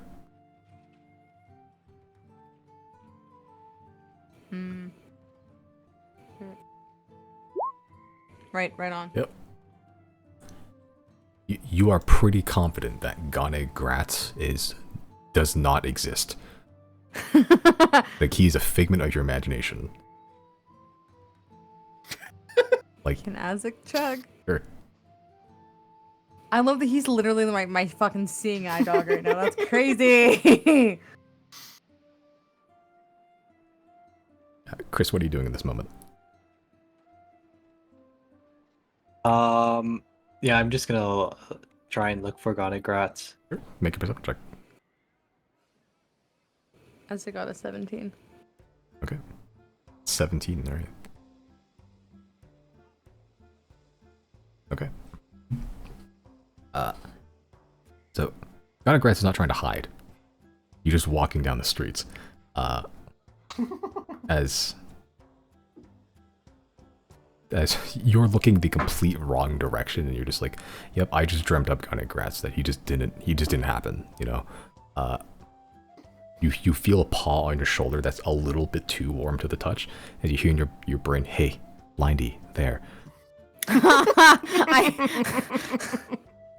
Just because you can say 3 words doesn't mean you have to say 3 words, Azek. Go fuck yourself. Excellent. As Chris, you also notice Gonigrats. He is, yep, just a wiry looking individual. Still clean, if a bit, you know, manic looking, kind of like the Albert Einstein kind of flump happening around his hair. But he looks like he's pretty dressed in like warm traveling clothes, and he has this red triangle shaped like pennant kind of like folded up, and like there's a little image of a strawberry on it. As he sort of notices the both of you. You atop the carpet with a hellhound. Oh, hi. I was told to bring this halfway out of the city. This is perfectly fine. This is as far as you need to go. Okay, thank you. Because I really didn't want to walk that far. That was Yeah, one of the me neither. most physical activity I would have done since since we last traveled. I think, actually, yeah. It's nice to see you all again. You are wanted, I think, but hush, hush. I didn't see you. As he's very like the worst, most conspicuous way possible, just slowly pulls out a tiny little vial from his like long travel trench coat. And you see, it is a tiny vial. It is a small, like 2 digits long vial, and it looks it doesn't look like jam. It looks clear. It has a consistency of jam, but it doesn't have the same coloration. That's it works. It works. It just doesn't taste good. So you successfully made some. You just haven't gotten the exact. No, it recipe needs to right. be perfect. He got it the perfect strawberry flavor. I don't know how. I'm trying to perfect it. Oh my god. Wait, so Why so? I mean, I'm grateful for it, thank you, but why so little? Well, that's as much as I could make. Well, you want to know the secret ingredient? Sure. Yes. Beholder eye jelly. Huh. Not a lot of that to Oh, go interesting. around, and it takes a lot of it, a whole eyeball to make, and he snaps his fingers, that much. So I don't know what kind of factory Mr. Consola had. It couldn't have been pretty to get that much beholder eye, unless he had some other method that he had that, oh, I need to do more experiments. I wonder what would happen if he did a basilisk eye jelly. I wonder if the Atneys have beholder eyes.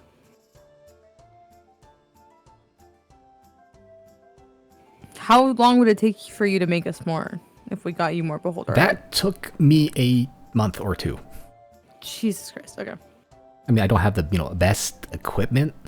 I was kind of I'm running like a little basement shop under my house, but it takes a while, and it took most of my money to try to get a beholder eye. But that's the first successful one I had. I just couldn't get the flavor into it. I'm sorry. Can I quickly solve his flavor problem? How are you gonna solve it? I'm not sure. Just fucking just salt, just normal table salt. I don't know. I'll figure it out. Do I know any magics or history on flavor or medicine? Stop. Chris is like, can't be that fucking hard. Yeah, I'll just magic the shit that fucking cancels magic. So you're trying to look up the history of flavor profiles? Like some Bobby Flay shit? Take Or him to maybe, Flavor like- Town. Maybe like potion type stuff, Okay. like for flavors. and Make, stuff. make a history Stop, check. he's gonna make an artificial flavor. He's gonna make an artificial flavor. Okay. There is some history regarding the balance of pragmatism in terms of like potions and like various medicines and the actual comfortability of using them. It varies, honestly. It varies depending on the type. Like generally, the stronger the potion or whatever, it's basically impossible to flavor, and you just have to deal with it. Most potions you've drank were usually flavorless because that just seems to be the best they could do. That's preferable to it tasting bad. Like there's a history to it, but you're not sure how to apply that to something that, like, by all intents and purposes, kind of doesn't exist anymore. I wonder, what was that guy's name in Obethus that kind of took over the inn? Oh, Monthoth? yeah, Monthoth. Yeah, they call him the Monthoth. one. Yeah, there's a guy named Monthoth that kind of deals with poisons, but had the ability to like kind of change their properties. So perhaps maybe he knows something. Oh. Oh, this well, if he's a poison man. I mean, I guess any avenue of knowledge is a valid avenue. Yeah, where is he in town? He's in Obethus. Oh. You see his energy visibly drain. That's a long walk. I guess I could take the steam line. Yeah, that's more comfortable. Sure.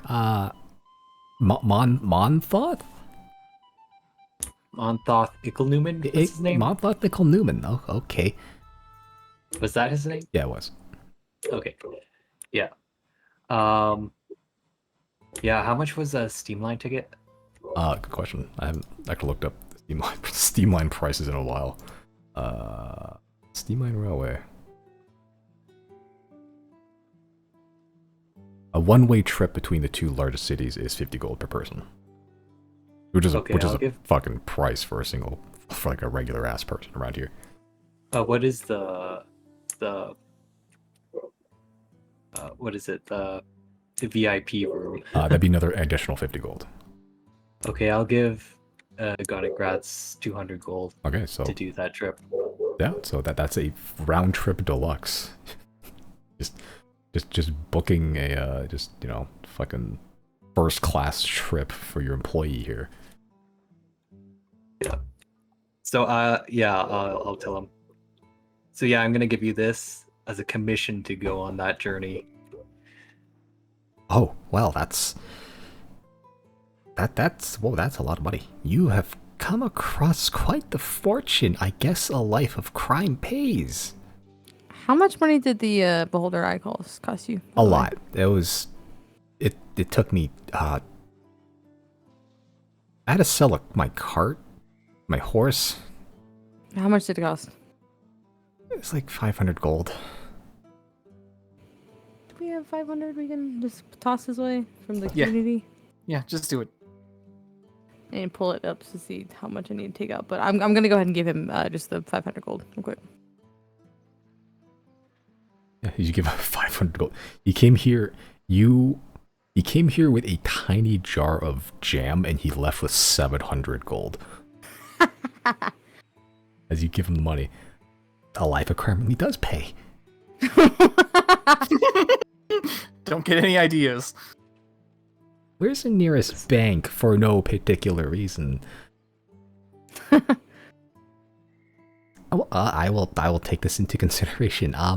Yeah, I'll talk to the Montauk and I'll see if I can maybe figure out the different flavor profiles, how to translate one medium into another. You've really advanced science here.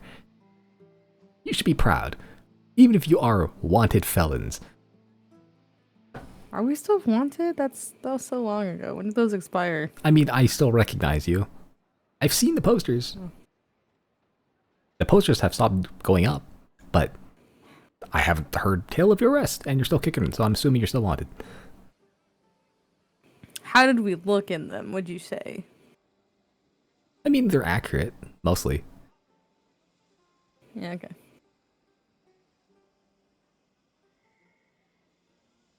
Selmian artists are the best. They're not. That's a lie. Has anyone said anything about us? Is anyone talking about us on the streets? No. Not really, honestly.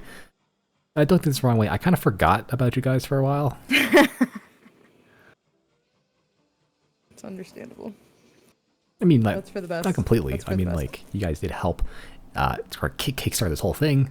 I really hope that it is one dose. That's about as much as I could make. It'll last an hour, roughly, if you down the whole thing. So, how much do I have to consume to gain the benefits? The whole thing? All of it, yeah. Okay. It's a big beholder eye. Something about the antimatter properties of beholders and being transferred and at this cytoplasm. It's the whole thing. But yeah, if with the money and the stuff, maybe next time you visit in a month, I'll have more. Maybe they'll taste better. Right, when we visit in a month. Yeah, Right, okay, yeah. Exactly. For sure, dude. In 1 month. I mean, what could possibly happen in 1 month, right? Right. You're so right. Well, safe travels home. Oh, what Little are your guy. favorite flavors, actually?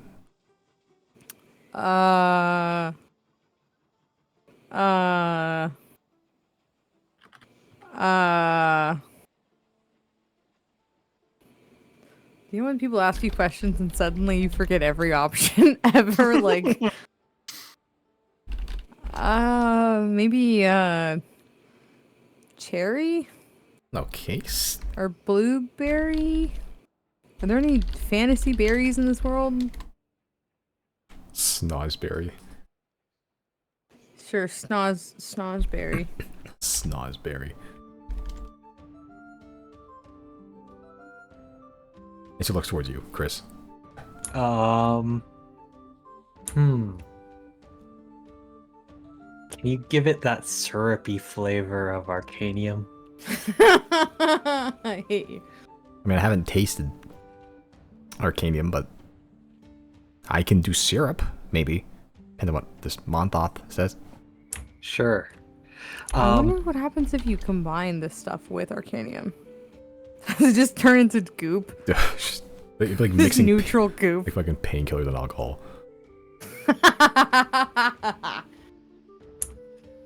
I know a flavor that would be good for one of our friends. A kiwi flavor. Okay, kiwi. He's writing this down for future reference. All right, so mostly fruits, cherry, blueberry, syrup, or arcanium, and kiwi. Okay.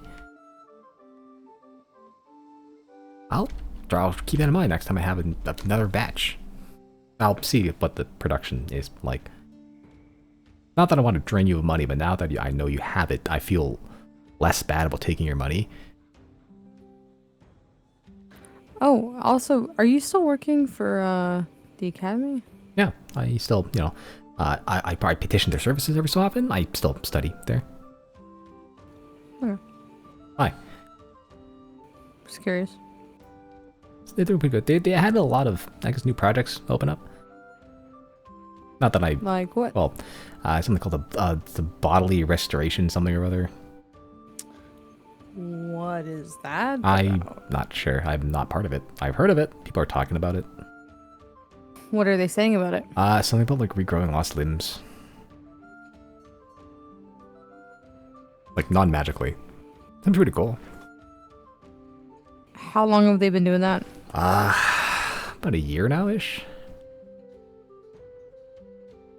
Cool.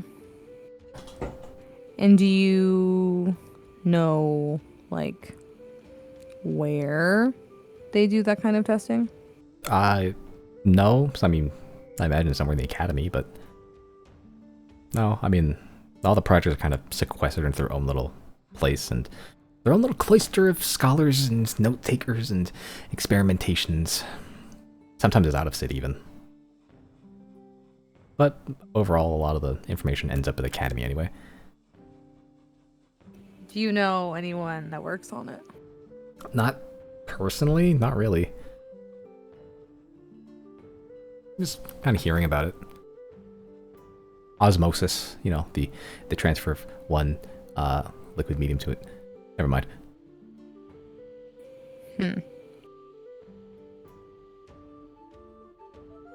Do you know where we could go to get more information about this?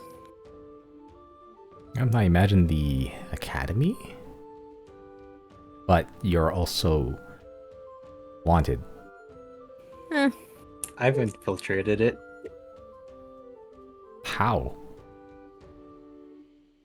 Soaring like an eagle. I forgot you did crash in there. You just flew in through the roof? Pretty much. And then I went into a class, and then I got dragged into the demiplane. Like hit by truancy ghost? Yeah. You know they're actually not dead.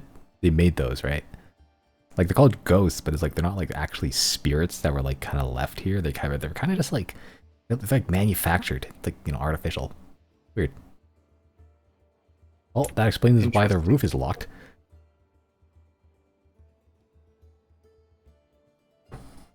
Oh, they locked the roof now? Yeah. I think there's a guy up there now with like a gun. Might be a couple guys actually.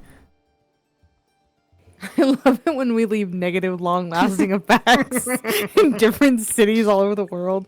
I was a guy up there with a gun. Yeah, that's probably why they locked it off now. I hate Chris so much. Honestly, the fact that you could just fly up there with a gun is one of the more terrifying things I've thought of in the last year or so. Like, that was just a possible thing anyone could do. Most people tend to separate the two mediums, like you're either a magic caster or you're a gun guy, not usually both. But the thought of even melding the two worlds never even occurred to me. It's a new type of science. I mean, yeah, that's probably, yeah. I can see the merit.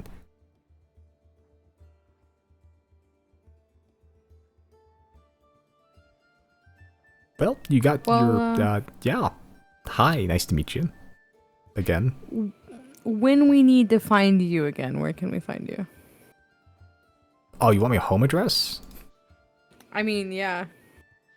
Well, make a persuasion check. Can I make an intimidation check? Sure. Yes, actually. I'm not gonna do anything menacing. I'm just gonna keep eye contact with him. I think that'll do enough. Yeah, he keeps his cool, visually at least. You just like, oh yeah, yeah, my home address, and he just make eye contact with you. 30 seconds pass without a word. And you see sweat turn to pee on his forehead. I mean, yeah, I live near the academy. It's like a tiny hut. I leave a little garland on my front door.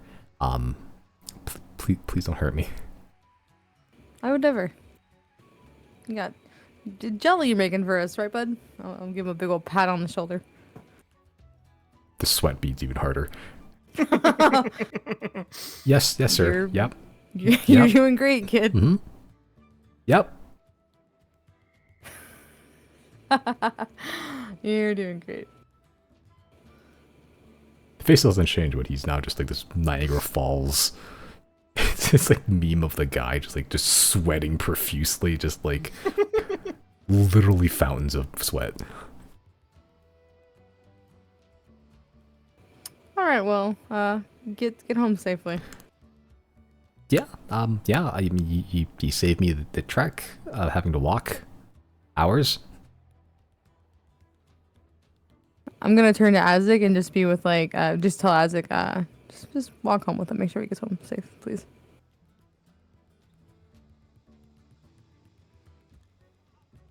Okay. You hear? Is that Azik? Yeah.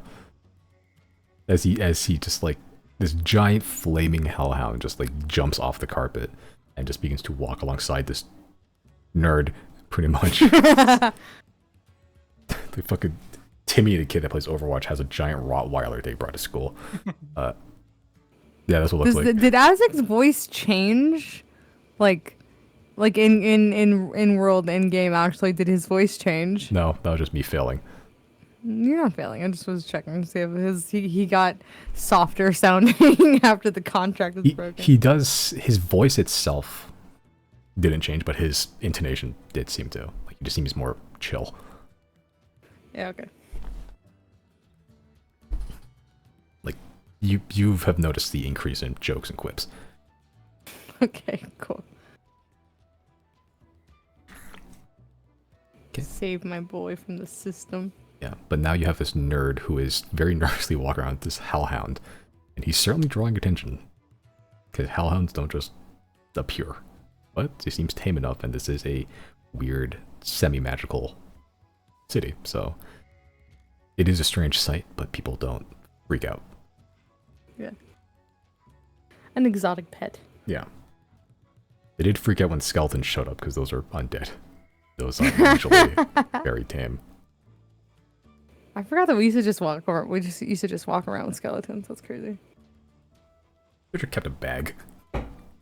Crazy. Okay.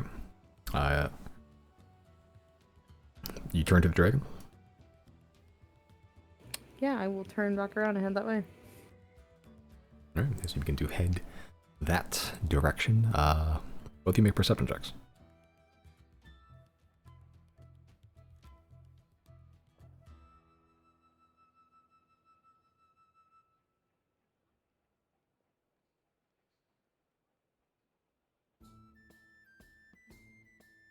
Okay. Yeah, as you're just walking back. You guys have appeared in the... What the fuck district was it? Scholars District, pretty much. It's not that far from where... yeah, but pretty much the same district as where the academy is. Yeah, you chose that point, 0, because that's just where all the stuff is, pretty much. All the stuff worth taking, all the fancy gear and like the marketplaces there. You weren't that far from the gate, but Gonix was seemed to be in the a little bit further away. But just walking back towards the dragon, you just hear the just advertisements of people just kind of selling the wares. You see students just going, seeming just like on their break, just go chill out and hang out someplace. And perhaps first, maybe up to you, maybe you wanted to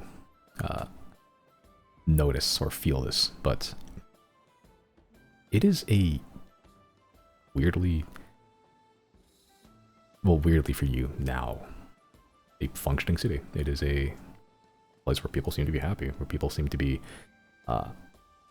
thriving in a way. Like, there's pretty much virtually no racism.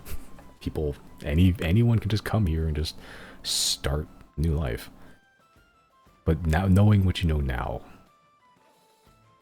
despite like this weird picturesque society, more or less, where everyone is happy, content even, there's this weird shadow over it now, knowing what you know about the academy, as you sort of pass by it, looking up this looming 3-storied building, pristine, cleaned every single day, happy students walking in and out, you know, kids just running in, talking about like their field of studies, what they want to do growing up. And then just every so often a flash, or just a memory, flesh, a pit of it. Just a broken, battered facility. And who knows what's underneath the sheen of it all. But you make it to the dragon.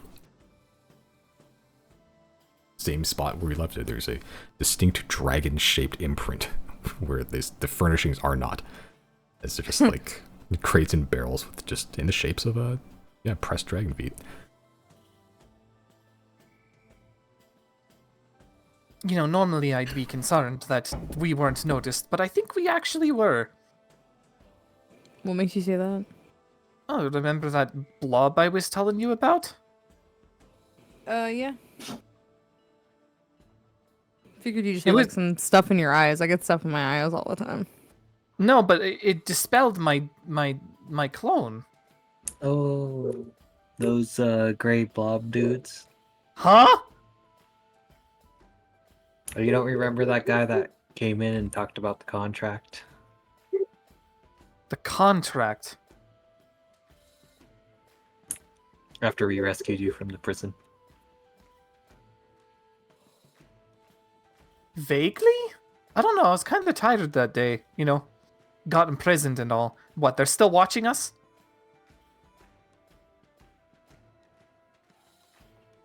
Do Probably they have like a sensor that goes off when we enter Sylnia or something? it's possible. Probably Chris more so than us. I don't remember any of this. Riley's gonna step out of the dragon and take a look around. Make a perception check.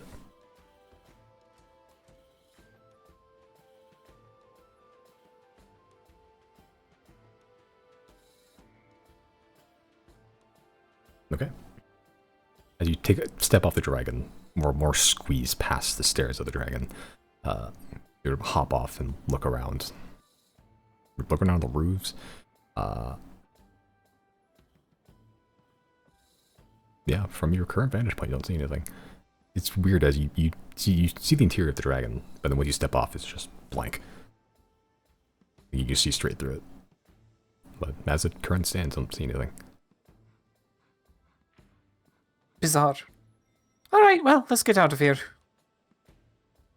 I would say their influence probably only extends to the city? No clue. I'm gonna cast. Can I cast Sending to Azek? Sure. I'm gonna cast Sending to Azek and just say, be on the lookout for gray, blurry figures. Stay with Gonig after he gets home. Just for a bit. I'll let you know till when. Okay. as you say that, Oh, at the end of it, I'm gonna tack on be nice.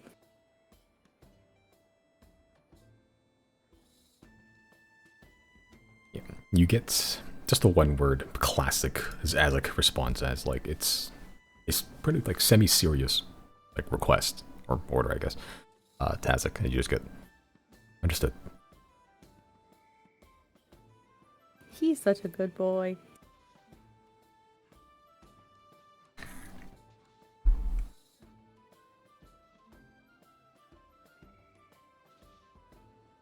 Right, but jam in tow. Yeah, jam in tow. Where'd you like to go? If we're now aboard the dragon, I don't know. Did you guys want to take a, obviously not here in this exact spot, but we can go somewhere else so then you guys can take a long rest? Yeah, sure. You know what? Let's go to the fort. Claudine hasn't seen Merrick and Gary's new house yet. Oh yeah. How far is the fort from their house? Not far, like it's a couple of hours walk, I think. Okay. Let's go. Okay, so you teleport there. Yep. Alright, mark off. How many teleports do you have? I have 3 if I use my 7th level, 8th. I see, okay. And as you teleport towards your other home, the sound of clanging metal replaced with just the sound of a forest, a distant river, just the wind, the breeze blowing through, rattling the trees above, just the music of the outside world. The animals chittering. The dragon fits snugly within the confines of the your fort. Four-walled, four-towered fort with a central courtyard in it and a little building. Your little impromptu stable still intact. There are more dead bodies outside. Wait, what kind of dead bodies? Mostly goblinoid. Okay. Wait, you said mostly. What is? Go ahead. There's a couple of people. They're like humans and like elves. Love that. Yeah, as you appear, you see Fieri chewing through a corpse. As he sort of looks up at you.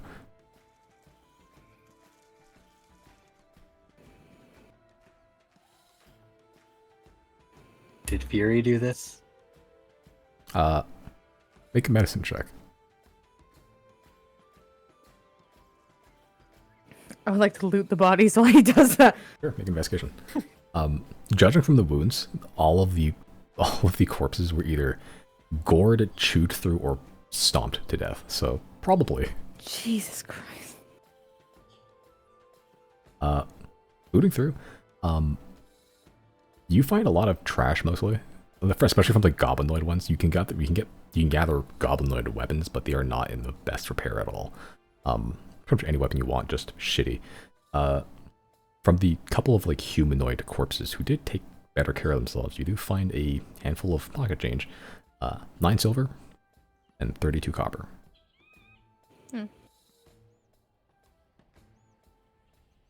You want a club? You can take a club. Nah. You want a short bow? Add a short bow.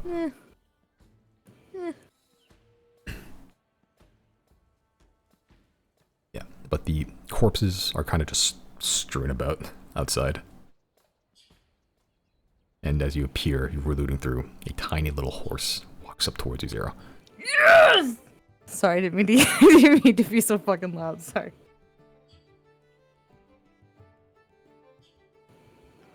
I am very much happy and excited to see her, and I do express that to her. Make an handling check.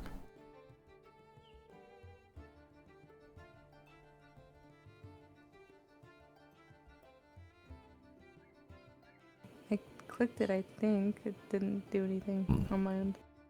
Yeah, let's see. No, there you go. There it is. Yeah, it's you sort of just nuzzling her nose against your pretty much your inner thigh. It's fine. I'll like just kind of kneel down and get eye to eye with her and just kind of love on her a bit. Yeah, and just run doesn't other than just nuzzling, doesn't do much beyond that. Just sort of pushes the head into you. Perfect. Wouldn't have it any other way. All right.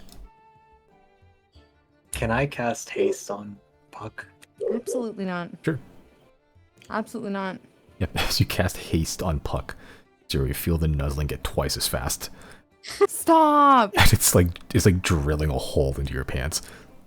Without hesitation, I cast Eldritch Blast at Chris. Make an attack roll.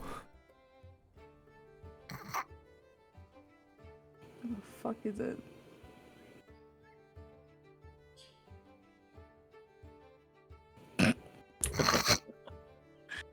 Miss! That might still hit Chris, actually. I don't know. What's your AC, Chris? 16. Oh, Jesus. Nah. Good. Yeah. Buff wizard. Yeah, it just bounces off his immaculate pecs.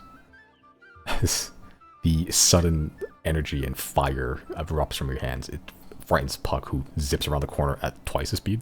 She probably goes, You said it frightens her? yeah. No, I go chase after her. No. She's collapsed after the haste fades and is just sleeping on the floor. No. Where's Chris? Where's Chris? I'm casting fly.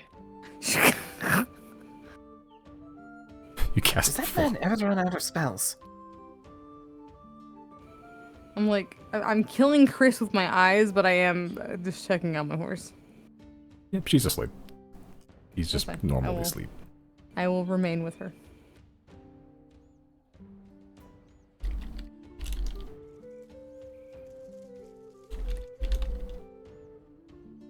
Okay, but you're all going for a long rest? Yeah, buddy. As you, just spend the days with the horses. Spend the days however you like until pretty much nightfall.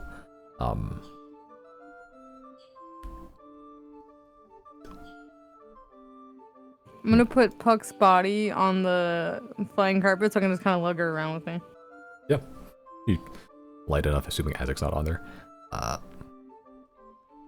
Still a horse. Horse is still pretty heavy. But, with you and Puck, you're able to fly around if you want to just carry Puck around while she sleeps. No, just her. Just Puck? Almost like putting her in a wagon and just carrying her with me Okay. Yeah. while she's sleeping.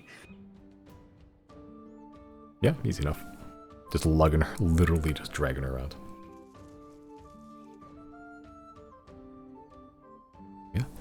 As the night winds up, the day winds down. The sun, never visible, still just gently emitting light through the dark clouds, and as the night falls, it gets viciously dark. The horses almost instinctively huddle towards the inner corner of the keep where the stable is, as Fieri takes up a post around. There seems to be a gathered pile of apples and other fruits and seemingly stolen hay that Fieri's been gathering for them. Riley will give Fieri a fish and be like, "Great work. Just make sure the ones you slaughter are innocent or are not innocent, right? Goblins, great. Does Fieri have a moral compass? Who knows? He does not have a moral compass. But he also got hungry sometimes. Yeah, but as you're sort of saying that to Fieri, he sort of just looks towards the two corpses that are not goblin. Sort of just nods. Sort of snorts a bit. As if to say they were. Make an insight check. Yeah. Judging from Fieri's sort of just nonchalance about it and kind of how they're dressed, they're kind of they're not like it's not traveling clothes. It seems to be like made of fur and like hide, and they look very roughshod. You gather they were bandits. Oh, okay. All right. Riley will give him another fish. You know what? Extra good work. Yeah. As Holding down the fort exactly as we want. you give him 2 fish, Zer just shakes the mane. He's getting pretty long in the hair at this point. Wild and free, as Fieri is to be. Yeah, but he takes up his nightly post outside outside the fort. He somehow managed to work out doorknobs with hooves. He's a very smart. He's a very smart horse. Like he just pushes open the gates, like it's all locked and everything, and he just figured it out. It's amazing. He's functionally a guy, like intelligence-wise.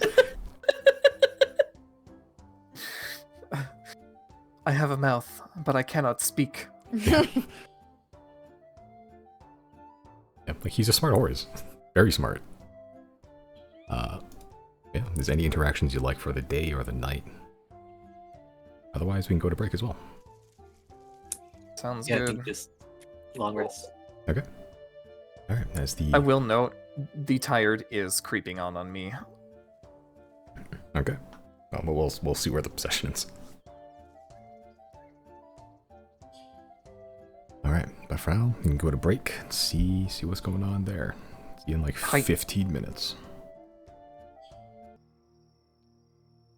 All right. So, their long rest completed. Except not in real life.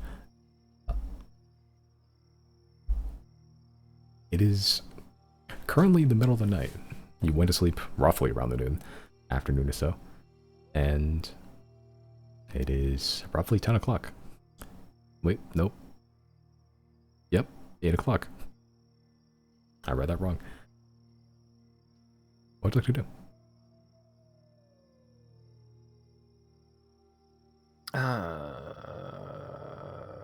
I guess while we wait for the corners to get back, do some fishing.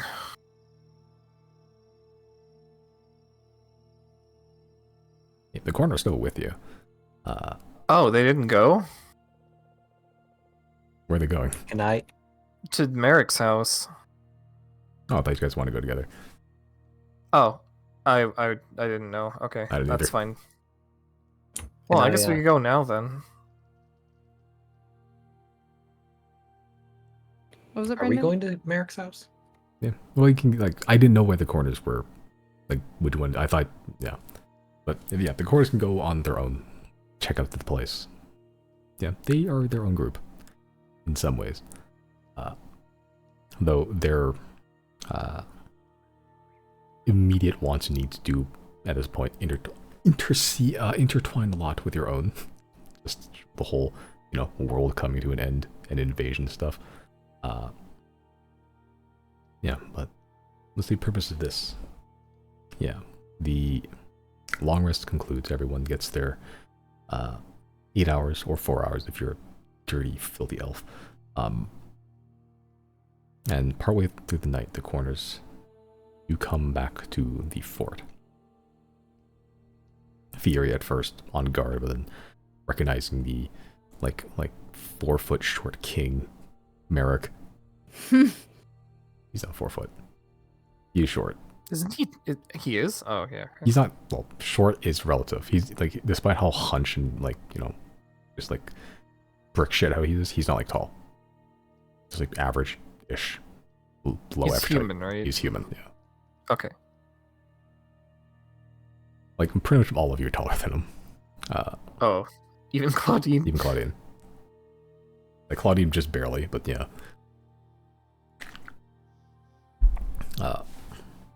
But as they approach, open the door, and what are your routines? What are y'all doing at this point? But the river's not too far. Riley is fishing. Yep, make a fishing check. Late night fishing. Fishing. Hold on, do I get like a modifier using my Arcanite rod? +1, which I believe Alright. I may have added to it already. I don't know if you did. This seems familiar. Well, I guess it doesn't matter.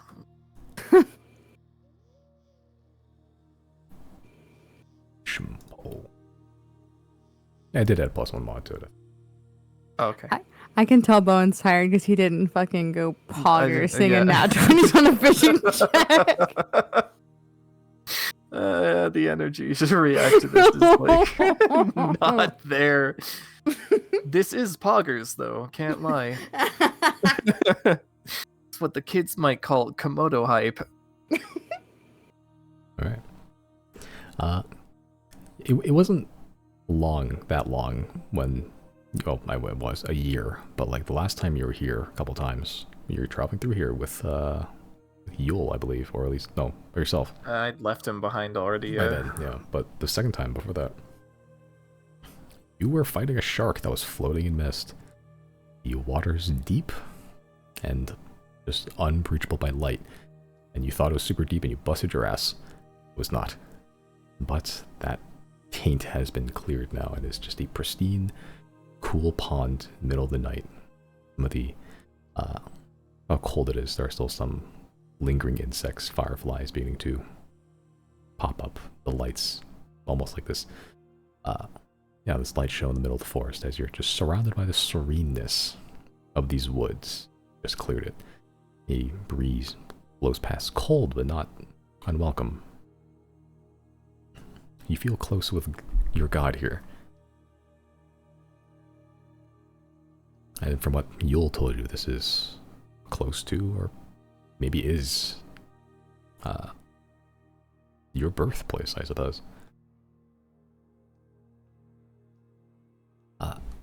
The fish do not stop coming. They are big, they are meaty, they are lively, and they hook easily. They do not fight very much against you. If at all. Almost as if they're like, not entranced, but just welcoming. Or welcomed, I suppose. 36 fish is how much you get. Or at least 36 portions of fish. A lot. Well, I really am the kingfisher.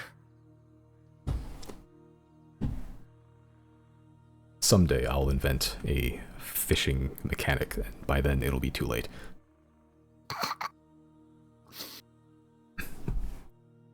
Alright. What we have is enough.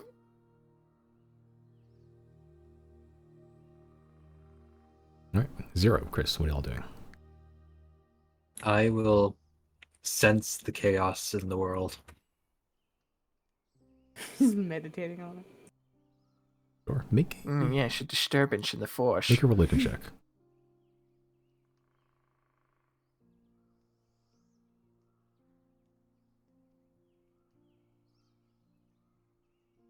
Okay. You sense the chaos, trying to attune yourself to the randomness, the erratic nature of things, the unpredictability of things. Unpredictability. In some ways, that is a way to define this floating island and its counterpart, this constant and its potential origin, the moon. Unpredictability. You're not sure exactly where either of these artifacts, these locations, these beings maybe, would show up if they exist everywhere, not at once. Is it possible to predict such chaos?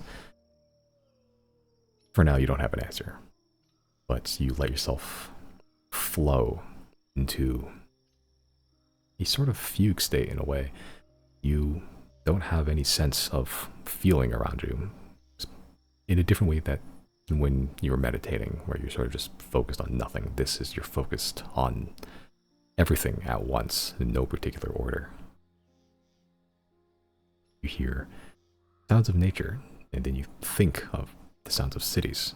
Then you can hear the sounds of cities, you imagine them, then you go back to nature, flowing one to another, never staying in one spot for too long, always trying to find something new, something entertaining. You're not sure where this feeling comes from. Maybe this has always been unlocked since your encounter with the Lucky Strikes, and it's just never come up. But as you're attuning yourself with chaos, with the natural entropy of the universe, you get the sense that if you were to be in dire straits, if your life was threatened, something very fun will happen. I like fun.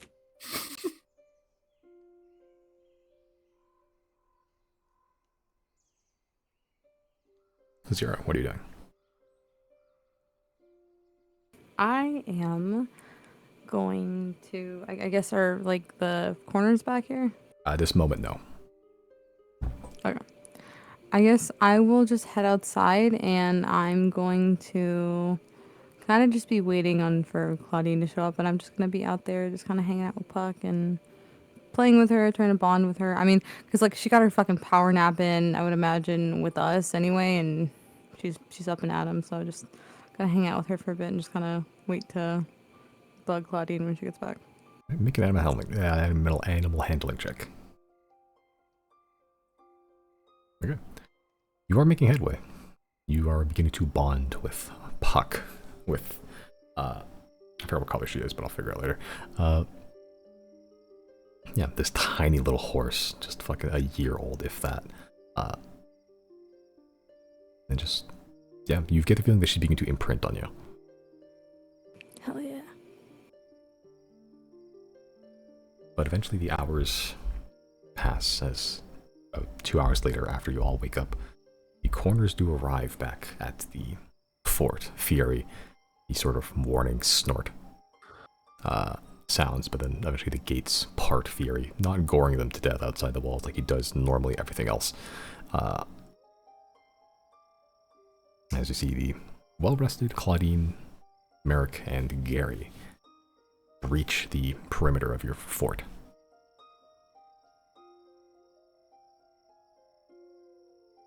So, who's ready to kill a leader? Or, Are we ready? I don't know, that's what I'm asking. Do we want to go see the queen first? Yeah, I do think we need to speak to the queen. Well, now's prime operating hours. I shouldn't be going, right, because of the just looking up at everything, kind of. Yeah, just in case there's something there. Yeah. I would think Chris maybe shouldn't either if he's not protected.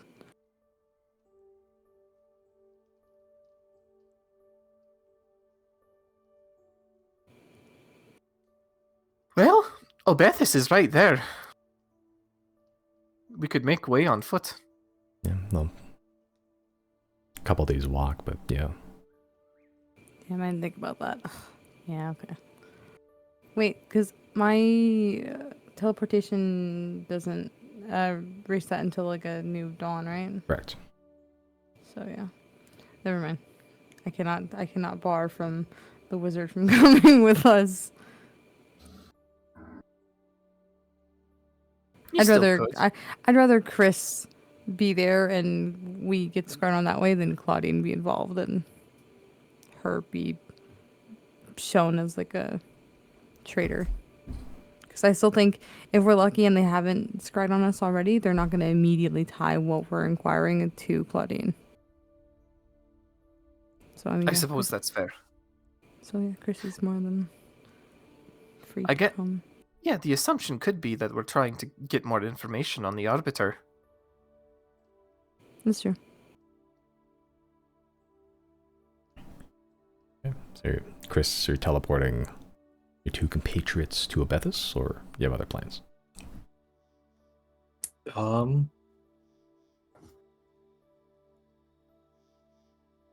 Yeah, we could go to Abethus. Do we know if the courtesan queen is going to be there?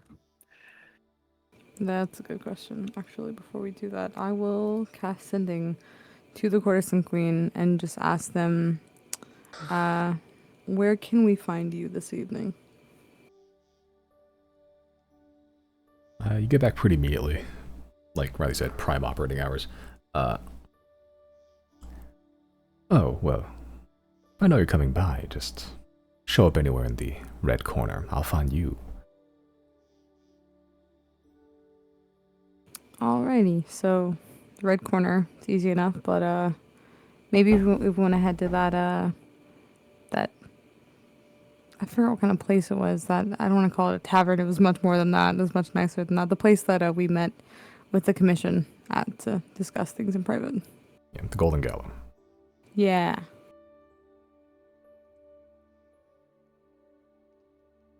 I forget, was Riley present for that? I think only Zero Merrick were. Okay, Right, yeah, right, okay, that yeah. makes sense. But either way, I will have some kind of like piece of rubble from the red, what's it called? The red corner? That red corner, yeah. I'll have like a rock or something from the red corner to give Chris. The red corner. That's like The red light district. What? No. Couldn't possibly. Alright. Chris, you teleport? Yep. Do we have an item? Yeah, I think last time I was in the red corner, I grabbed like a stone or something. Okay.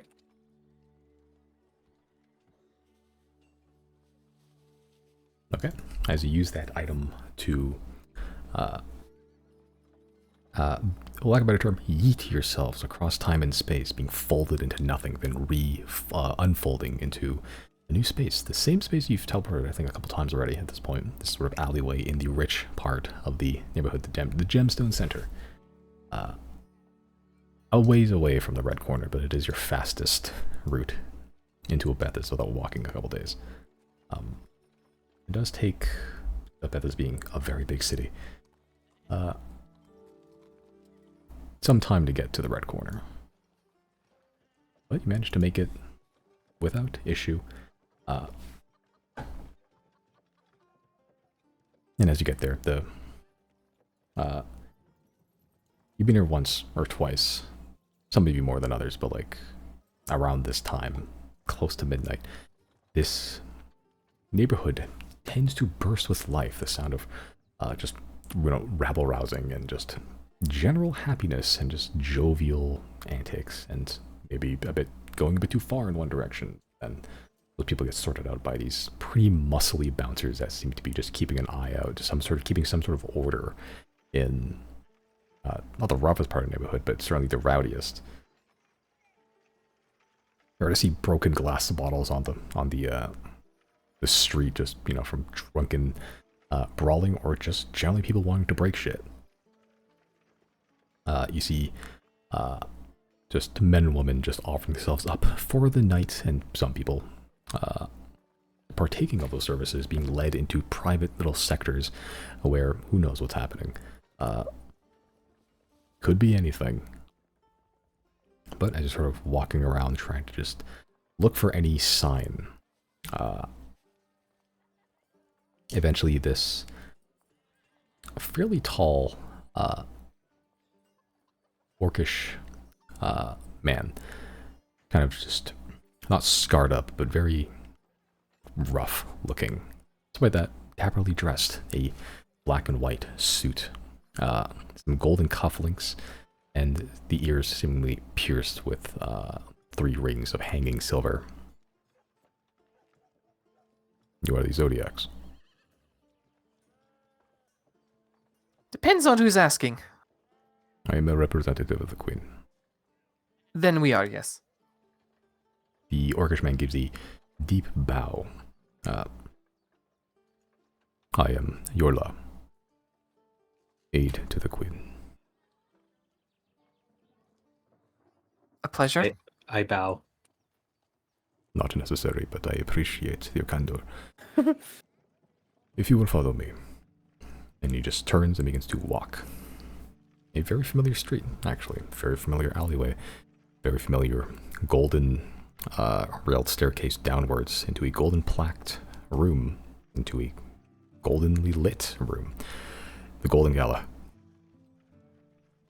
the be-all end-all places of very high-class dining and privacy. As you find the familiar receptionist,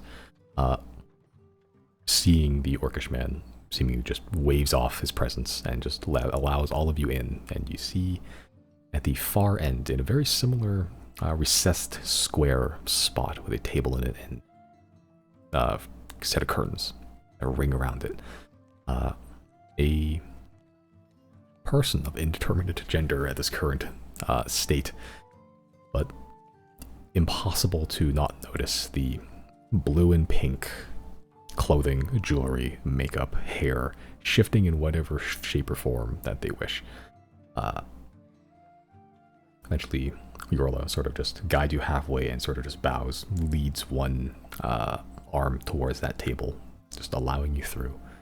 As you all sort of enter the area, Yorla takes up a stance outside the square, outside of the curtains, as the queen, now taking the shape of more of a feminine figure, feeling it this day, snaps their fingers as an attendant begins to close the curtains around you. In the moment that they shut,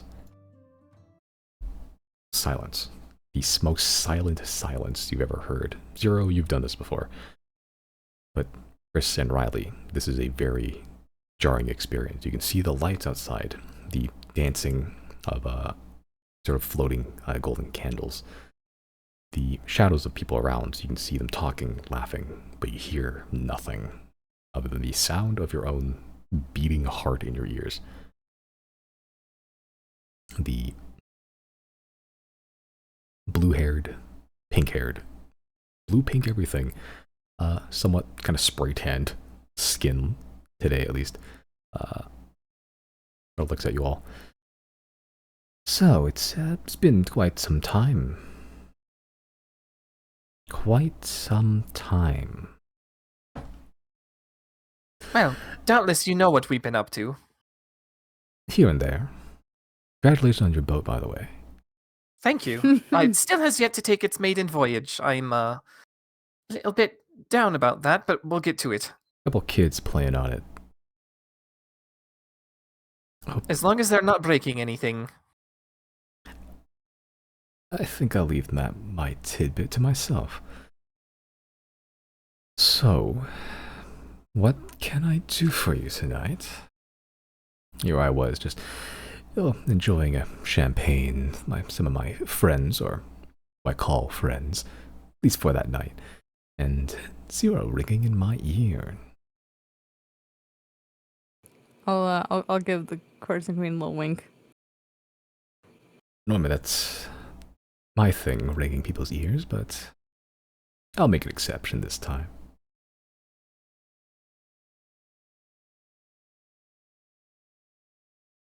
So, what exactly do you want to know about? We were inquiring about some assumably sensitive information regarding the possible location of where we might find prisoners of the Ruxans. I would imagine they are not really ones for taking prisoners too often, but if they do, we were inquiring to see if you knew, and if so, you would be willing to share that information with us. Oh, that's the rub of it. You see the form sort of shifting to more male these days, a little more flamboyant, but the features beginning to sharpen as the torso begins to widen out, the chest begins to flatten in, and just mid-conversation the voice changes through. Well, I happen to know that the Rexans do take prisoners every so often. The thing is, the Rexan family is my, let's call them, best customer. I don't mind doing some digging for all you. I do like all of you. Most interesting bunch I've seen in a long, long time, but business does come first in this case.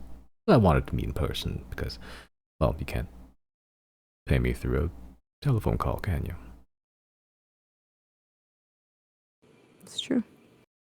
What's a telephone? Oh, you don't know what that is yet.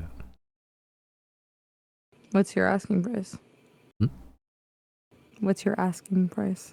I would go as far as to assume that I don't think you care too much about just money, right? Let's say that for my goals, money can be used for the same purposes. As a way of, making people do what you need to do.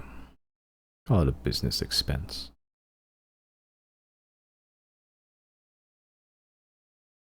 For now, the information. There's not a lot of trust between me and the Rexons. It's just a quiet agreement. A respect, if anything, but not trust. So I don't feel like I'm betraying them by telling you. Let's call it 15,000 for now. How much do we have in group? I'm not going to volunteer our money, but we do have 28,000 right now. Oh, I can't tell what kind of noises, if these are good or bad. contemplative.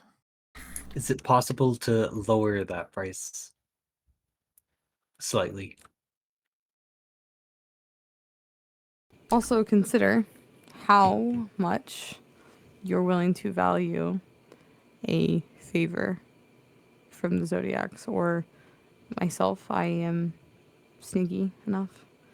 I'm more than happy to provide the money, but we also have other things we can provide as a group of very interesting people.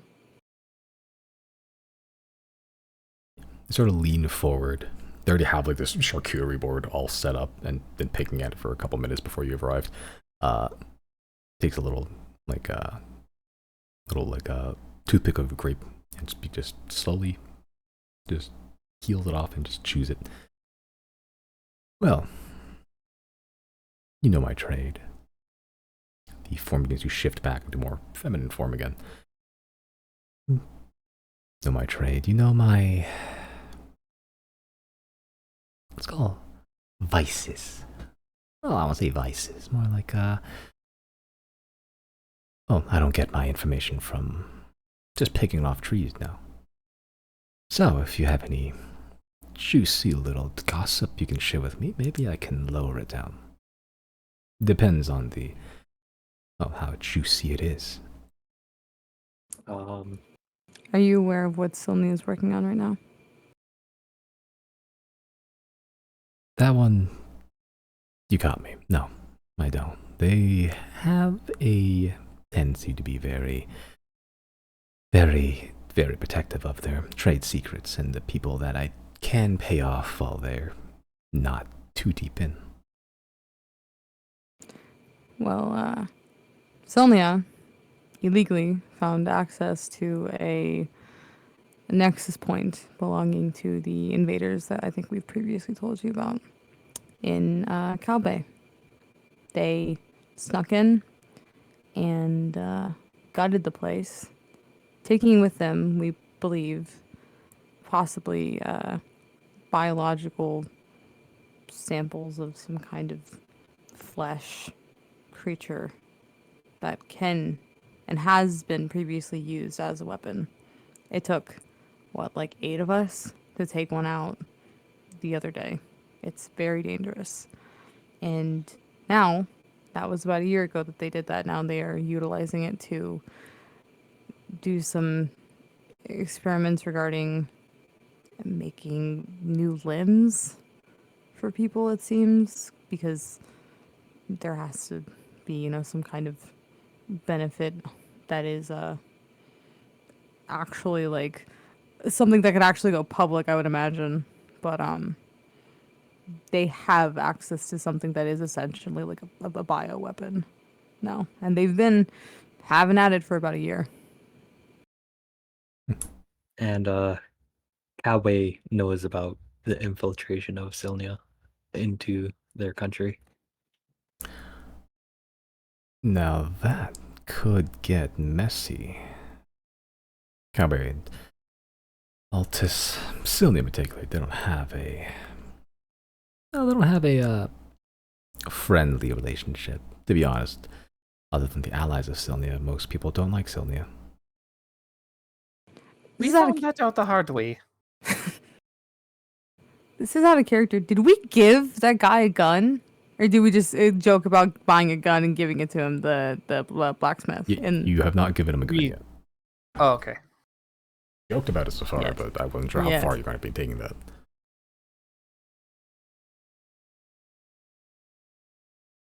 But you say that Silnian agents infiltrated and attacked a invader facility somewhere in Kabe and took back their technology and biologicals.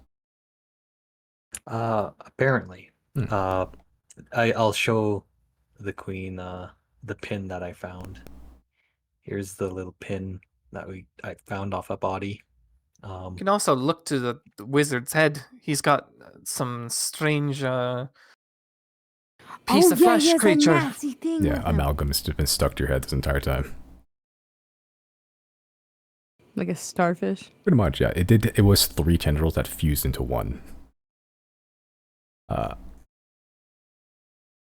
As they sort of look at the creature on your head, they take the pin first, and sort of look it over. It's the sword inside of the triangle.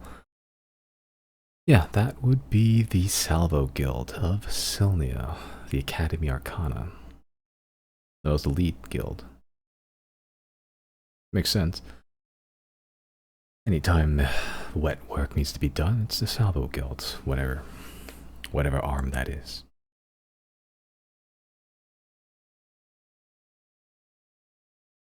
Hmm.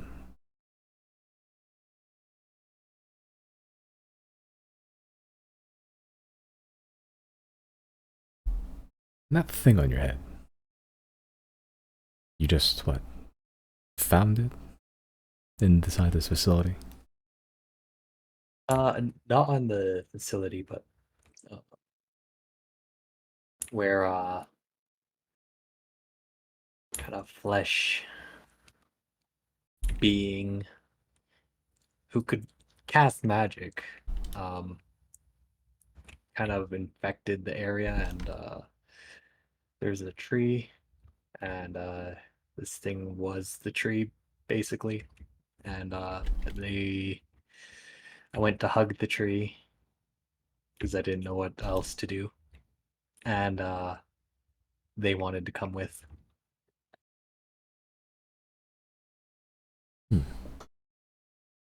Well, I'll admit I'm no expert on flesh trees. Well, but I can tell you that Silnian operatives exiting and attacking cities, or not cities, but infiltrating countries isn't common. Not unheard of, especially for Silnia. Not common. They usually only do that, well, if they're very sure that what they find is worth it, and it's there. So, whoever tipped them off it's there must be very well informed indeed. And I have absolutely no idea how they found that, because we had only figured out its existence a week before getting there. like I said, Silnian operatives, well informed.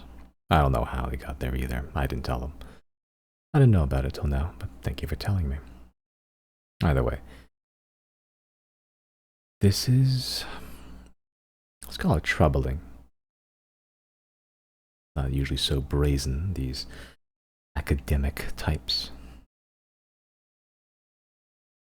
Well, they do know of the coming invasion. Oh, there's another tidbit we can share regarding that as well. Did we mention the moon is their base of operation? Briefly, maybe. Refresh my Well, memory. we figured out why that's the case. As it turns out, the moon has some sort of strange property to it. It can phase in and out of existence. The catch is that in order to phase out of existence and move its location, it cannot be observed. And seeing as though it is very obvious, it appears that nobody has taken their vision off of it for long enough for it to actually go anywhere in the past few hundred years. That will change. An eclipse is coming. Its shadow will block our view of it. And then the enemy will be able to move again.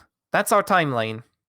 So, Zodiacs are scrambling to make sure the world doesn't end in a month.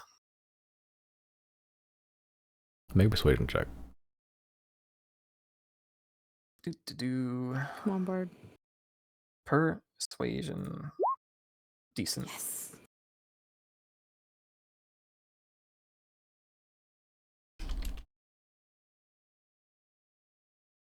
Yeah, you're sort of telling them all this as I've kept a veneer of jovialness. But the moment you said that's their base of operations, it moves when you don't look at it. The more you explain, the more the face begins to just get more serious and just is fully listening. After you're done, Queen sort of just takes another grape, eats it, then goes, well, me just checking, being who I am, I like to check my sources, and last we spoke, yes, I did find these pillars, you were calling them. A few. I've, won't say taken care of them since then. I don't have a reason to disbelieve what you're saying when so far everything you've said has been true. So, congratulations, Riley. You are the first person in a long time that has scared me. Well, I mean, I'm not really the one who's responsible for that. Man, I was hoping to be the one. Oh, God. second place is still a medal, honey.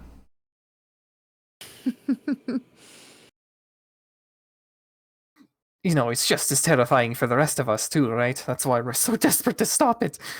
Do you mind just asking where you found the other pillars?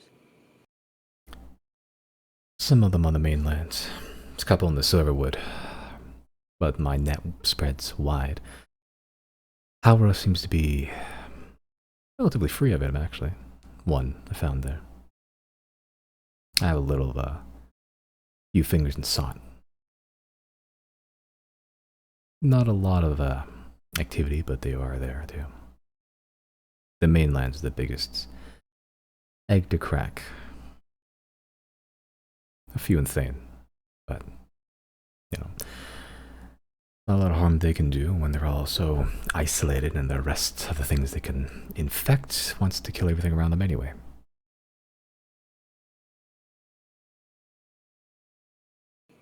I don't know if we asked last time. Do you have eyes in our set? I wish I did. Well, in a manner of speaking. If you thought Sylnia or Kaome were paranoid about security, Narset's a whole different horse to ride. I've been, squeaking my way through. Slowly. I might have an in. Maybe. Just tidbits here and there. And if you want to know, that'll be an extra charge, honey.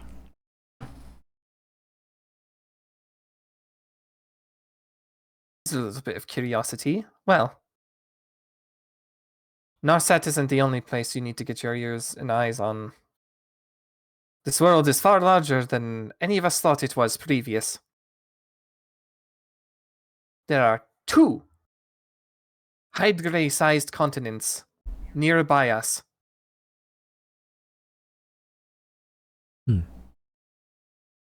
Oh, I'm not going to pretend I knew that, but I suspected.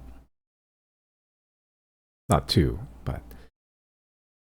Well, it's like looking up at the stars. Gotta know, somewhere, there's gotta be something else out there. And we can't be the only ones on this rock. 2. Indeed, we are not.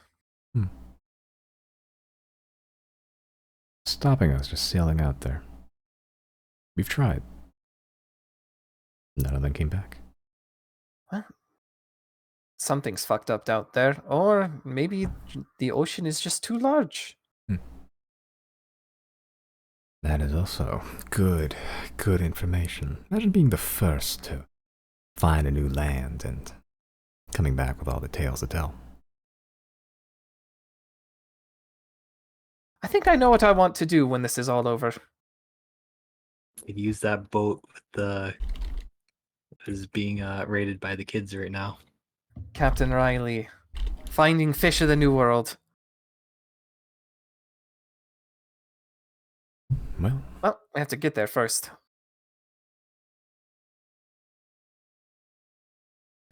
and it seems to give, well, pun intended, bigger fish to fry. For now.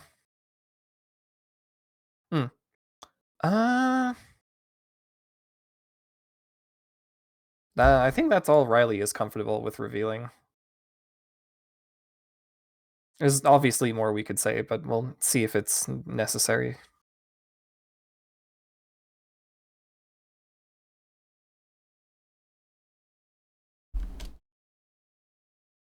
Any other news to tickle my ears?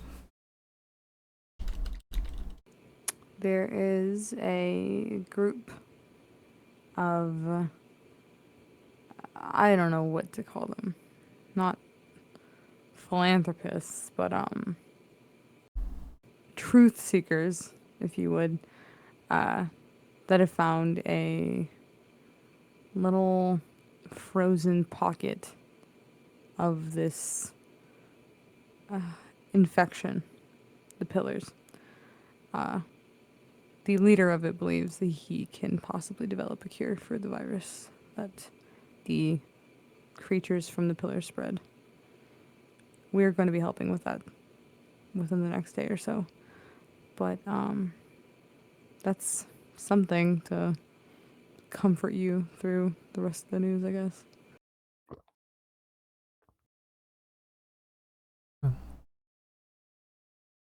Lying is my strong suit, but for this, I'm not gonna lie. That is genuinely a comfort after what I just learned. Looking at you, Riley. Hey, like I said, we're out here trying to save the world. I know. And again, that is also a great comfort. Whereabouts is this group of philanthropists? Somewhere in Thane. We don't know the exact location. Oh, are those, well, scholars and eggheads heading north? I thought they died. Maybe. Yeah, passed through the light pad. Once, twice. A couple times, mostly just for supplies, but after that, I never saw them again. Never heard from them. Like eaten by Yeti, or a Remoraz. Or wolves, or dragons. It's probably them. Dead leader.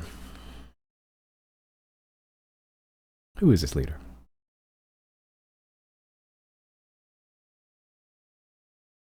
Out of character, do we know his name? Yeah. We Yes. do. It's not just Raxney. Raxney. I don't know that I want to tell them. Because again, as appreciative as I am of them giving us this information, I don't think they hold much loyalty to anybody. But also, who's gonna do what with that information? Yeah, Roxy's not like a exactly. political agent or like a mob And it boss. could He's screw them over. yeah. I think until their mission is at least close to accomplished, we might want to withhold that. After all, it doesn't directly involve us. It's a little bit uncomfortable. Yeah, that's true. I don't know how they'd react to being known by one of the underworld's most prominent figures, at least for now. Oh, pretty please. That was out of character though, right? Mine was out of character. Mine was not. The intention wasn't. Can always stop Riley and shut him up before he says anything. But that's his intention.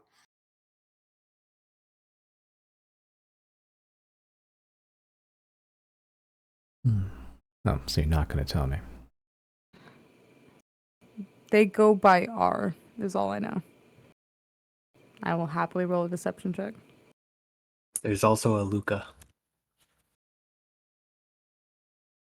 R and Luca.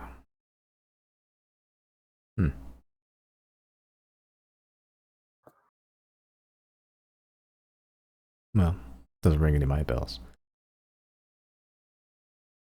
I'm sure you won't tell me. Riley will turn to 0. Should we tell him about the new civilization that got upstarted? Which one are you referring to? The robots. Oh, right. We haven't. Yeah, forgot that it's been that long since we've seen them. Yeah, do we want Where's, to reveal where's that? Jane? Jane's on the dragon. It sounds like a movie. I'm not gonna lie, like literally out of character. Jane and the Dragon is literally a TV show. Well, there you go. I used to watch it. I don't remember much about it, but I remember it. Yeah, I think that's free game information.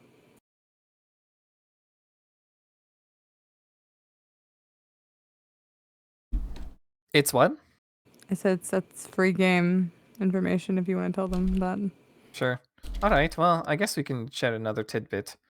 The reason why we were even looking for the enemy base in Calbay to begin with is because we liberated one in Thane. There were a bunch of soulless machines following orders, or at least attempting to, trying to find something that the base needs. And we found one of their units by chance, infused it with magic. It gained something of an intelligence. We spread that intelligence to the rest of them. And then, well, you'll see there's 3 of us here as opposed to 4. Jana decided to give her soul up. And with that decision, created sentient robots. So they're setting up shop in Northern Thane now. They would be known as the Receivers. They're probably going to be joining the rest of the races on the continent sometime in the future. Please be nice to them. Make a persuasion check.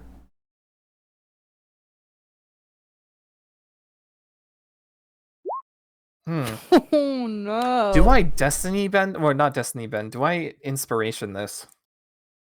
Up to you. Who has the Destiny? Do you have the Destiny Bender? No one said anything, so I don't know if anyone has Destiny Bender. Right, no, so who had it last session? I don't remember.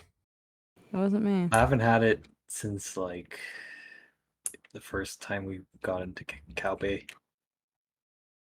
I don't think we go by session. We go by day. Yeah, that's what I'm saying. Yeah. So I'm like, it's. Well, I guess we took a long rest, but it's still the same day from. Yeah. Like. I don't know. It's up to you guys. I Because mean, we don't declare these things beforehand, so I don't know. I mean, we're wrapping up the session soon anyway. Do you want to just take it and reuse that role?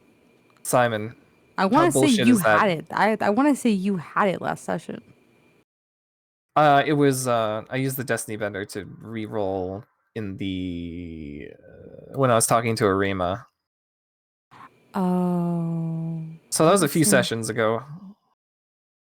Is that the same day? That was 2 sessions ago. That was in game. That would be yesterday, pretty much. Okay, so it was probably Chris or me today. So never mind. Ignore me. Yeah. I don't know if this is worth wasting an inspiration on. I'm gonna keep the roll. Okay. Nope, I'm not. I forgot.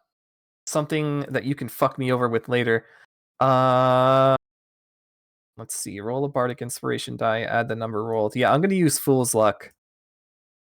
So that is what is that, a use of Fool's Insight? Question mark? I forget how this works. Bardic inspiration, yeah, okay. And then I roll me a d12. Okay.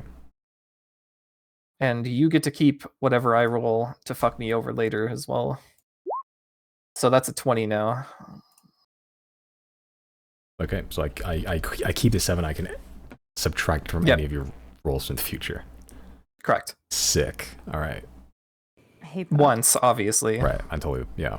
I'll try to remember this time because I remember that there's something similar, like a magic item that I forgot. I've to had use. this feature for 5 levels. Yep. High level D&D. Just you just read through your class and like, oh shit, I could do that. Forgot about that. That's 20. Mm-hmm. Okay. As you feel the words leave your mouth, how does your fool's luck manifest itself? I would say some perhaps mini aquatic versions of fish kind of just join their tails together to make a lucky 4-leaf clover Okay. kind of shape. Yeah. As the words leave your mouth, the time almost freezes briefly as these 4 little goldfish swim around each other, swirling until eventually they coalesce into the same spot, their tails intertwined, almost like a rat king. Or they form just fade out as you feel, while the words, when you said them, didn't have much impact, they have more weight behind them now. For some reason, now you feel that hanging luck over your head. As time resumes, the queen looks contemplative, inquisitive, just sort of looking off towards their manservant, more or less, Dorla. The shadow just looming over all of you through the curtains. We're just rubbing the chin. Well, first, my condolences for one Miss Jana Burgess. I'll admit I was concerned when y'all returned, and we're 1 member short. Didn't know what happened. Couldn't find anything about it either. Well, now I know, but my condolences. And second, that is, well, it's quite the tale. Be nice. Can nearly believe it ourselves. Well, once you told me that, I'll admit I was ready to just roll out the red carpet, but they seem more like hermit types, and hermits aren't very fun conversationalists. Maybe I'll leave them be for now. But that'll be good information in the future. They're still figuring themselves out. You know, imagine if you were a soulless construct and you were suddenly given free will. Well, I can't imagine it, but I can. Sympathize at the very least. Sure, go with that.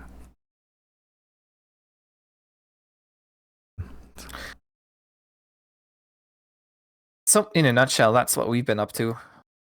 Busy little bees in the last year. They sort of look towards you, Chris. You somehow ingratiated yourself with, well, let's call them Silnian royalty. Oh. Oh, are they talking about me? Yes. What are they saying? You seem to have a Well, with all this news of Sylnia coming out, you, for some reason, seem to have a, let's call it a diplomatic immunity in Sylnia. Something happened a year ago, and now all of a sudden you've been forgotten by them. That's good to know. Why? What'd you do?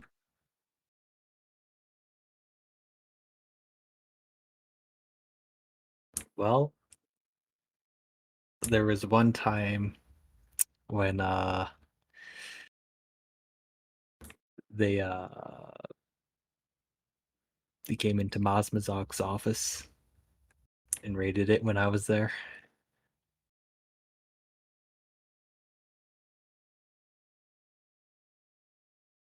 Mazmazak. That sounds familiar. Is that the wizard? A while ago?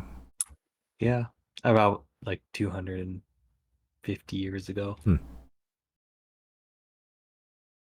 You rated that. Yeah, And I was looking more so for answers. for Sylnia? Well, for myself. But I don't know if Sylnia got answers. Did you turn over anything inside to Sylnia? Just the anchor that was there. These pillars. Okay, so Oh, I kept Bosmazok's journal. but they have a pillar and some of these construct technologies and these biologicals. It seems so. what if they've already teleported to the moon? It's possible.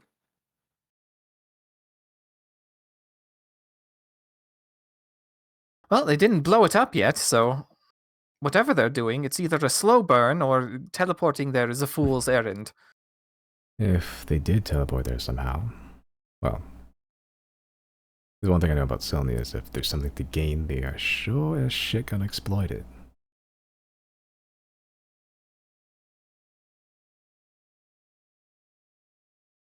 Chrissy boy, did you sign anything? There was one thing, yeah.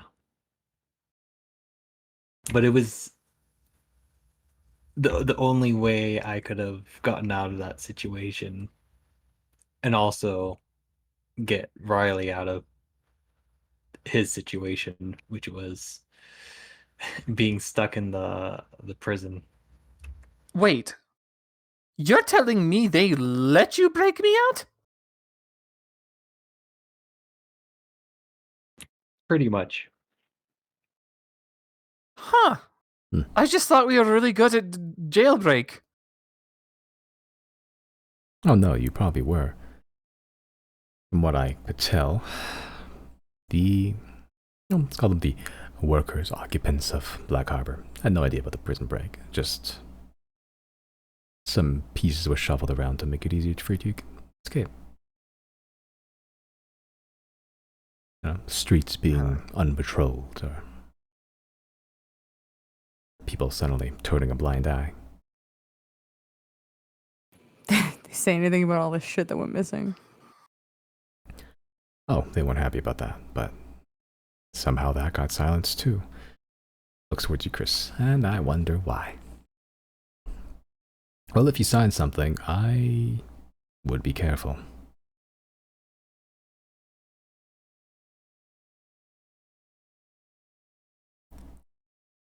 Right, careful in what way exactly?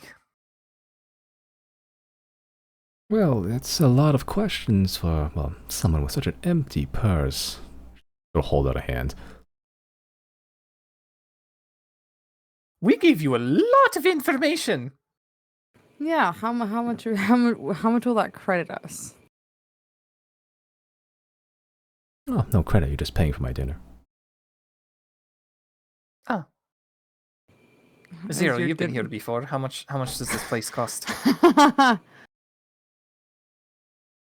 I got it. Whatever it is, I got it. Okay.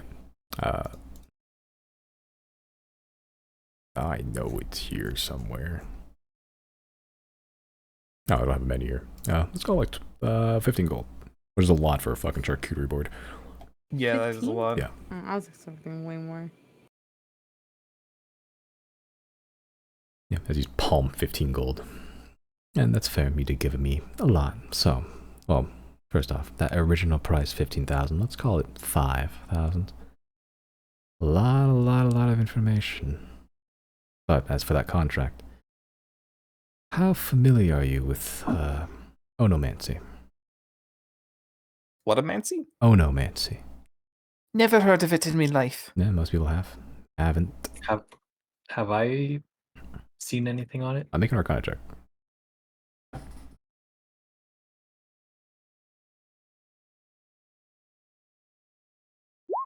Yeah.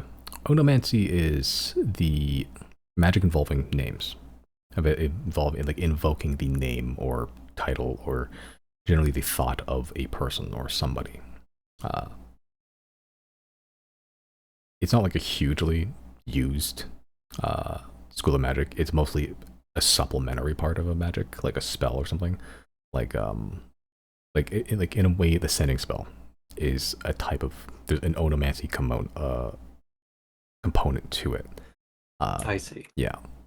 So to use it as just the raw school of magic is very uncommon. Like, pretty much no one does it. The exceptions usually involve signing names on stuff, which, with your knowledge of, arcana and history, the main proponents of onomancy use are devils specifically. Signing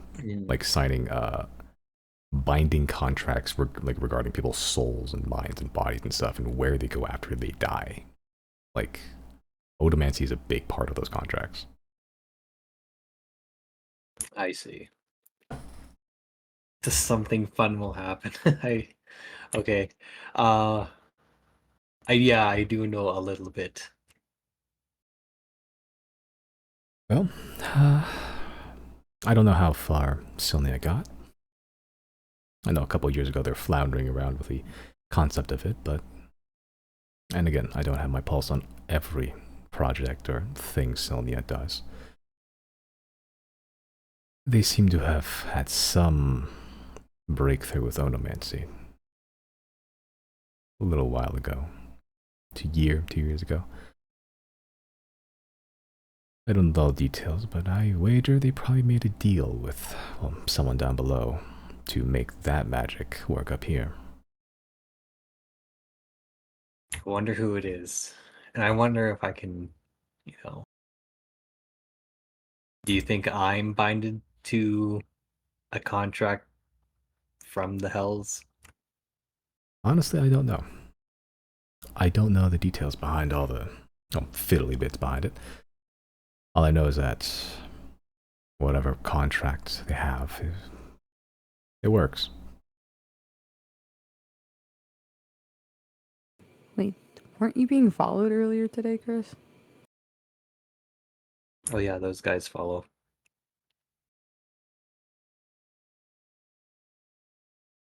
Chris, you have your anti-scrying amulet on? I do not Okay. have it on right now. Okay.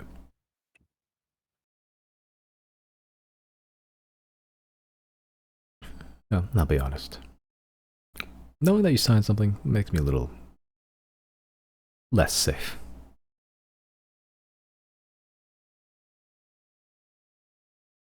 Well, I wonder if I'll have to take a visit to the Cerberus Temple again. Jump in that big old pit of theirs. Yeah. Apparently, Nico Daxian is down there somewhere. The first fire guy? Sorry, it took me a while to Yeah. remember my history. Oh, I guess that's another thing we didn't tell you. Yeah, Nicodaxian was the first tiefling, and he was the first tiefling created by experimentation from the invaders, and every tiefling from then on has been, I don't know if descended from him is the right word, but they're not a natural race. Found that out from him directly. Because he's still out there doing whatever it is he does in one of the circles of hell.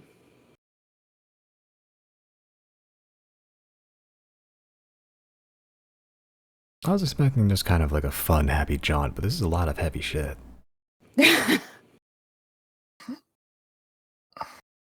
No, new race dropped, so that's pretty cool. The patch notes came out, yeah. The world came out of open beta, and then one of the races were tieflings. Well, I was talking about the robots, but that works too. It's the DLC.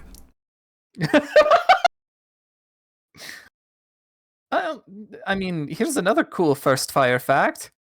I am essentially the reincarnation of Erelak Nohag. I am the incarnation of chaos. Okay, we knew that though. That's been known. That's been very known. I honestly, yeah, that probably doesn't have any bearing, but it is fun. It is It's a fun. fun fact. I do like fun facts. Would you like a fun fish? No, Oh. vegetarian. Hmm. That's a lie. Cute. I just eat whatever I want. So, heavy shit. A lot of heavy shit. Well, you told Yeah, me I guess. quite a bit about what you've been up to the past year. So, what would you like to know? After all, this is my wheelhouse. And frankly, I feel a little shown up.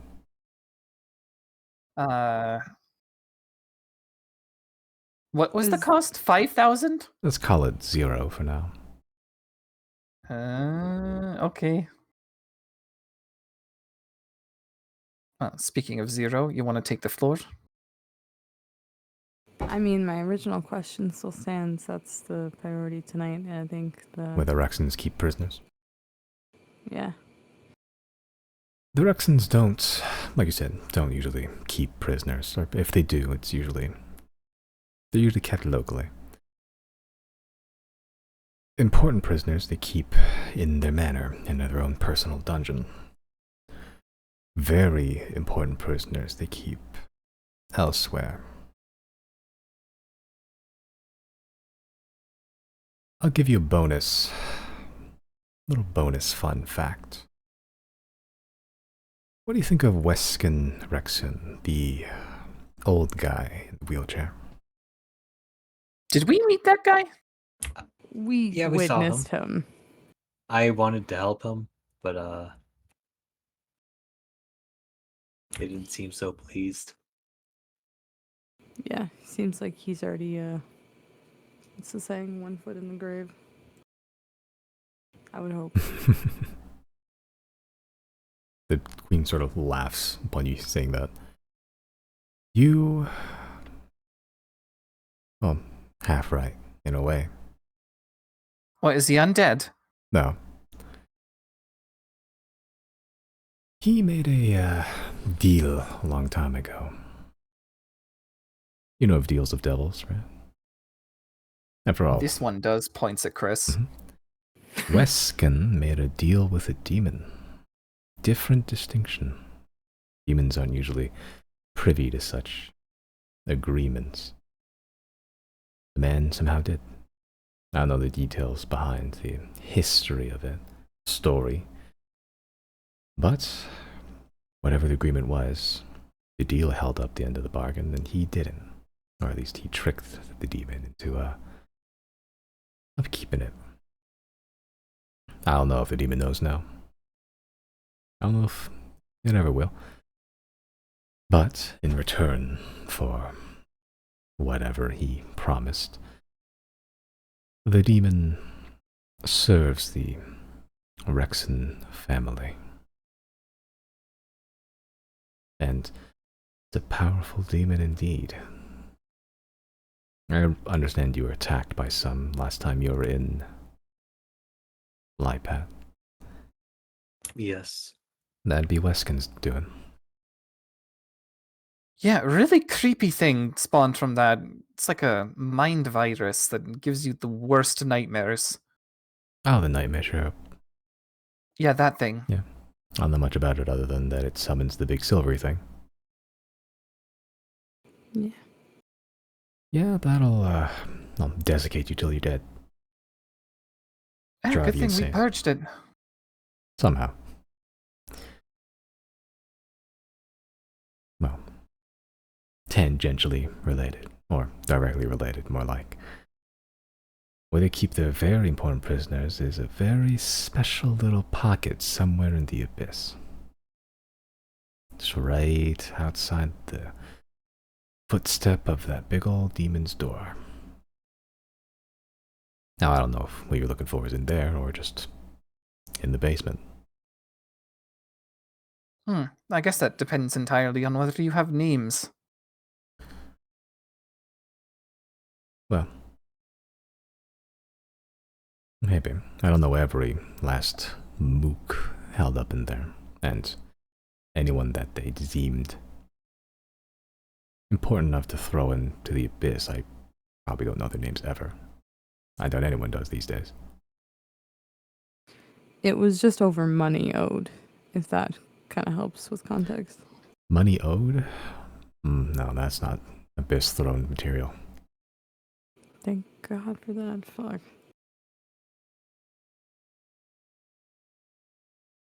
Do we know, out of character, do we know Claudine's dad's name? Thagos, I believe she told you. That's no last name, just Thagos? Yep. Okay, I will name drop to Courtesan Queen and just say, his name is Thagos. He's an elven man.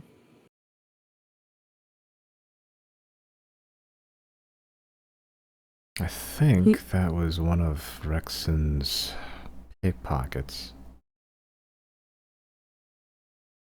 Sounds right. Yeah, it's kind of a... Never met the man, but from what I could tell, kind of a wiry fellow. Kind of just... Well, creepily just kind of clamber up buildings into windows. I don't think he left Lipat very much. Just pickpocket here, steal documents there. Padfoots, I believe they're called in Lipat. No, doesn't ring a bell. If he owes money, probably just locked up in the basement, or maybe just kept in a warehouse somewhere. Might have moved him outside of Lipat entirely, just locally. But people owe money to Rexons all the time. Do you happen to know anyone low in the pecking order who might have any idea and would be inclined to surrender that information, whether it's through monetary gain or, and I'll just like grab my dagger a little bit. Me know someone low on the rung. Not personally. I'm pretty high on the rung, but I know the rung below who knows the rung below. And so on and so forth until you're crawling in the dirt. So, I can get you that information. It'll take some time, but... yeah, entirely possible. Are the Rexons known to take fingers? Not as a habit. They're known to send messages.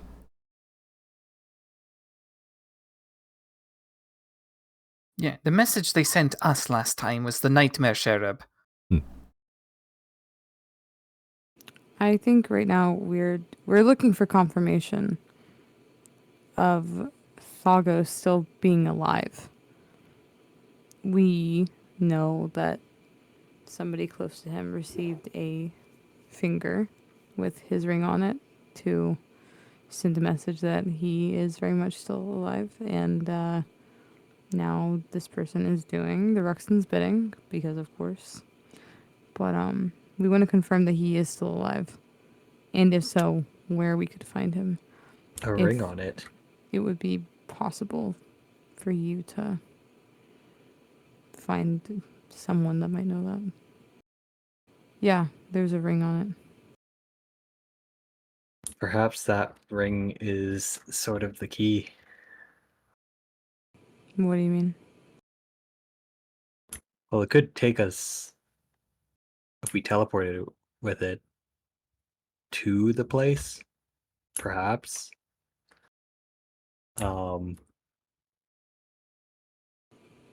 There's also the possibility that ring could, I don't know, maybe it's special and has some sort of properties to it. So it'd be interesting to inspect it. You'll have to ask her.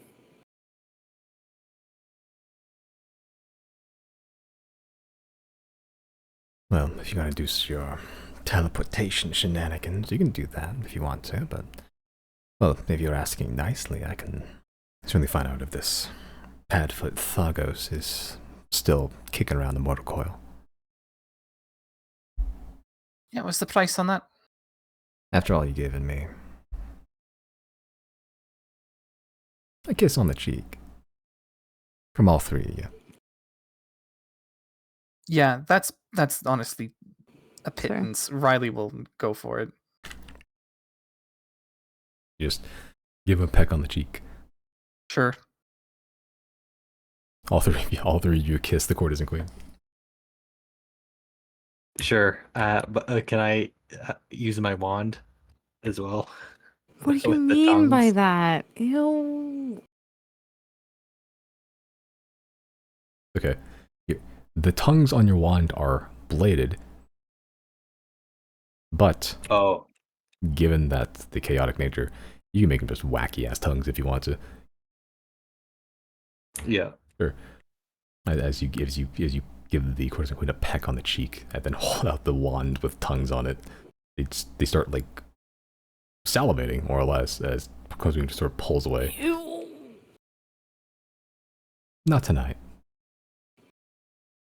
Okay, so we all agree that he's not allowed near women again, right? Why does Chris always say the most foul shit, dude? Yeah, I'll get kind of flirty with mine. Like I'll grab the courtesan queen's chin just a little bit. I'll grab it, but just like tilt it up and then just give like a little kiss on like the corner of the mouth a little bit and leave it at that. Okay. Yeah, let's do that. Courtesan queen just has a very wry smile across their face. You are fun. Well, let me know if you place is a bit too quiet for you, and I can find you someplace louder. Absolutely. Oh.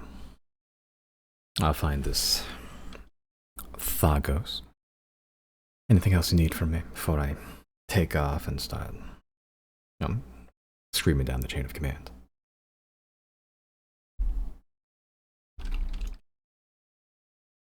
I think you helped us more than enough tonight. Thank you.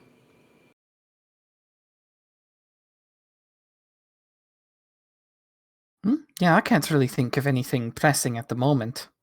That's basically what we came here for. Yeah, I appreciate it.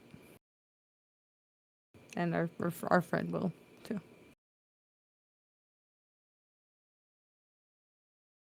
I appreciate the visit, the warnings. I have a lot to think about, a lot to do. A lot more pieces to move. Yeah, economy might be whack for a bit in a month or so. But assuming enough people get through impending doom, we can rebuild. The queen sort of just takes a deep breath and just... They've gone through most of the charcuterie board by themselves at this point. Just eating everything off of it slowly. It's interesting how little apocalypse puts everything into perspective. You know, I thought I was doing pretty okay for myself. Built up a little personal empire. And tomorrow it could be dust. The universe is a cruel, uncaring place, is it not? We just gotta fight back harder. Oh, the universe isn't uncaring. As the queen begins to stand up, begins walking towards the curtains, and it's about to part them. He's got to find something to care in it. As the curtains part as they leave, as the sounds of the oh Jesus, the sounds of the tavern, the general chatter inside begin to resume once more.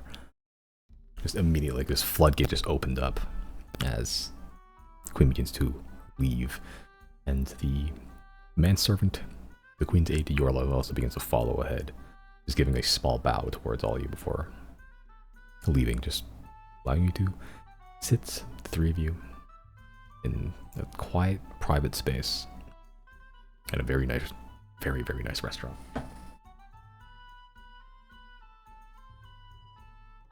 Yeah, that we'll call it there.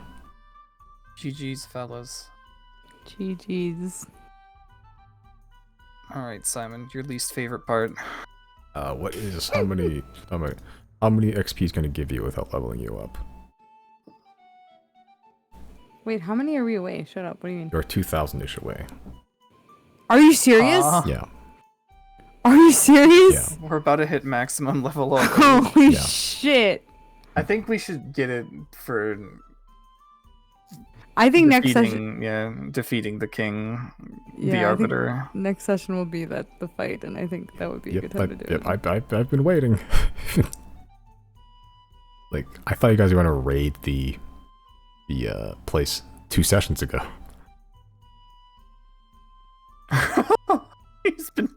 He's planned for that's just us being Yeah. overly careful. Yeah, it's like oh, Claudine's there, and it's like, oh yeah, here's a reason why, and it's like, I thought you guys were gonna be like, yeah, let's go fucking kill the arbiter right now. And the next session, the last time we said Leroy Jenkins, we got in trouble. So yeah. Well, I thought like it would be like there's some scouting ahead, then going in, But I was like, hey, let's go back to town and get some grub.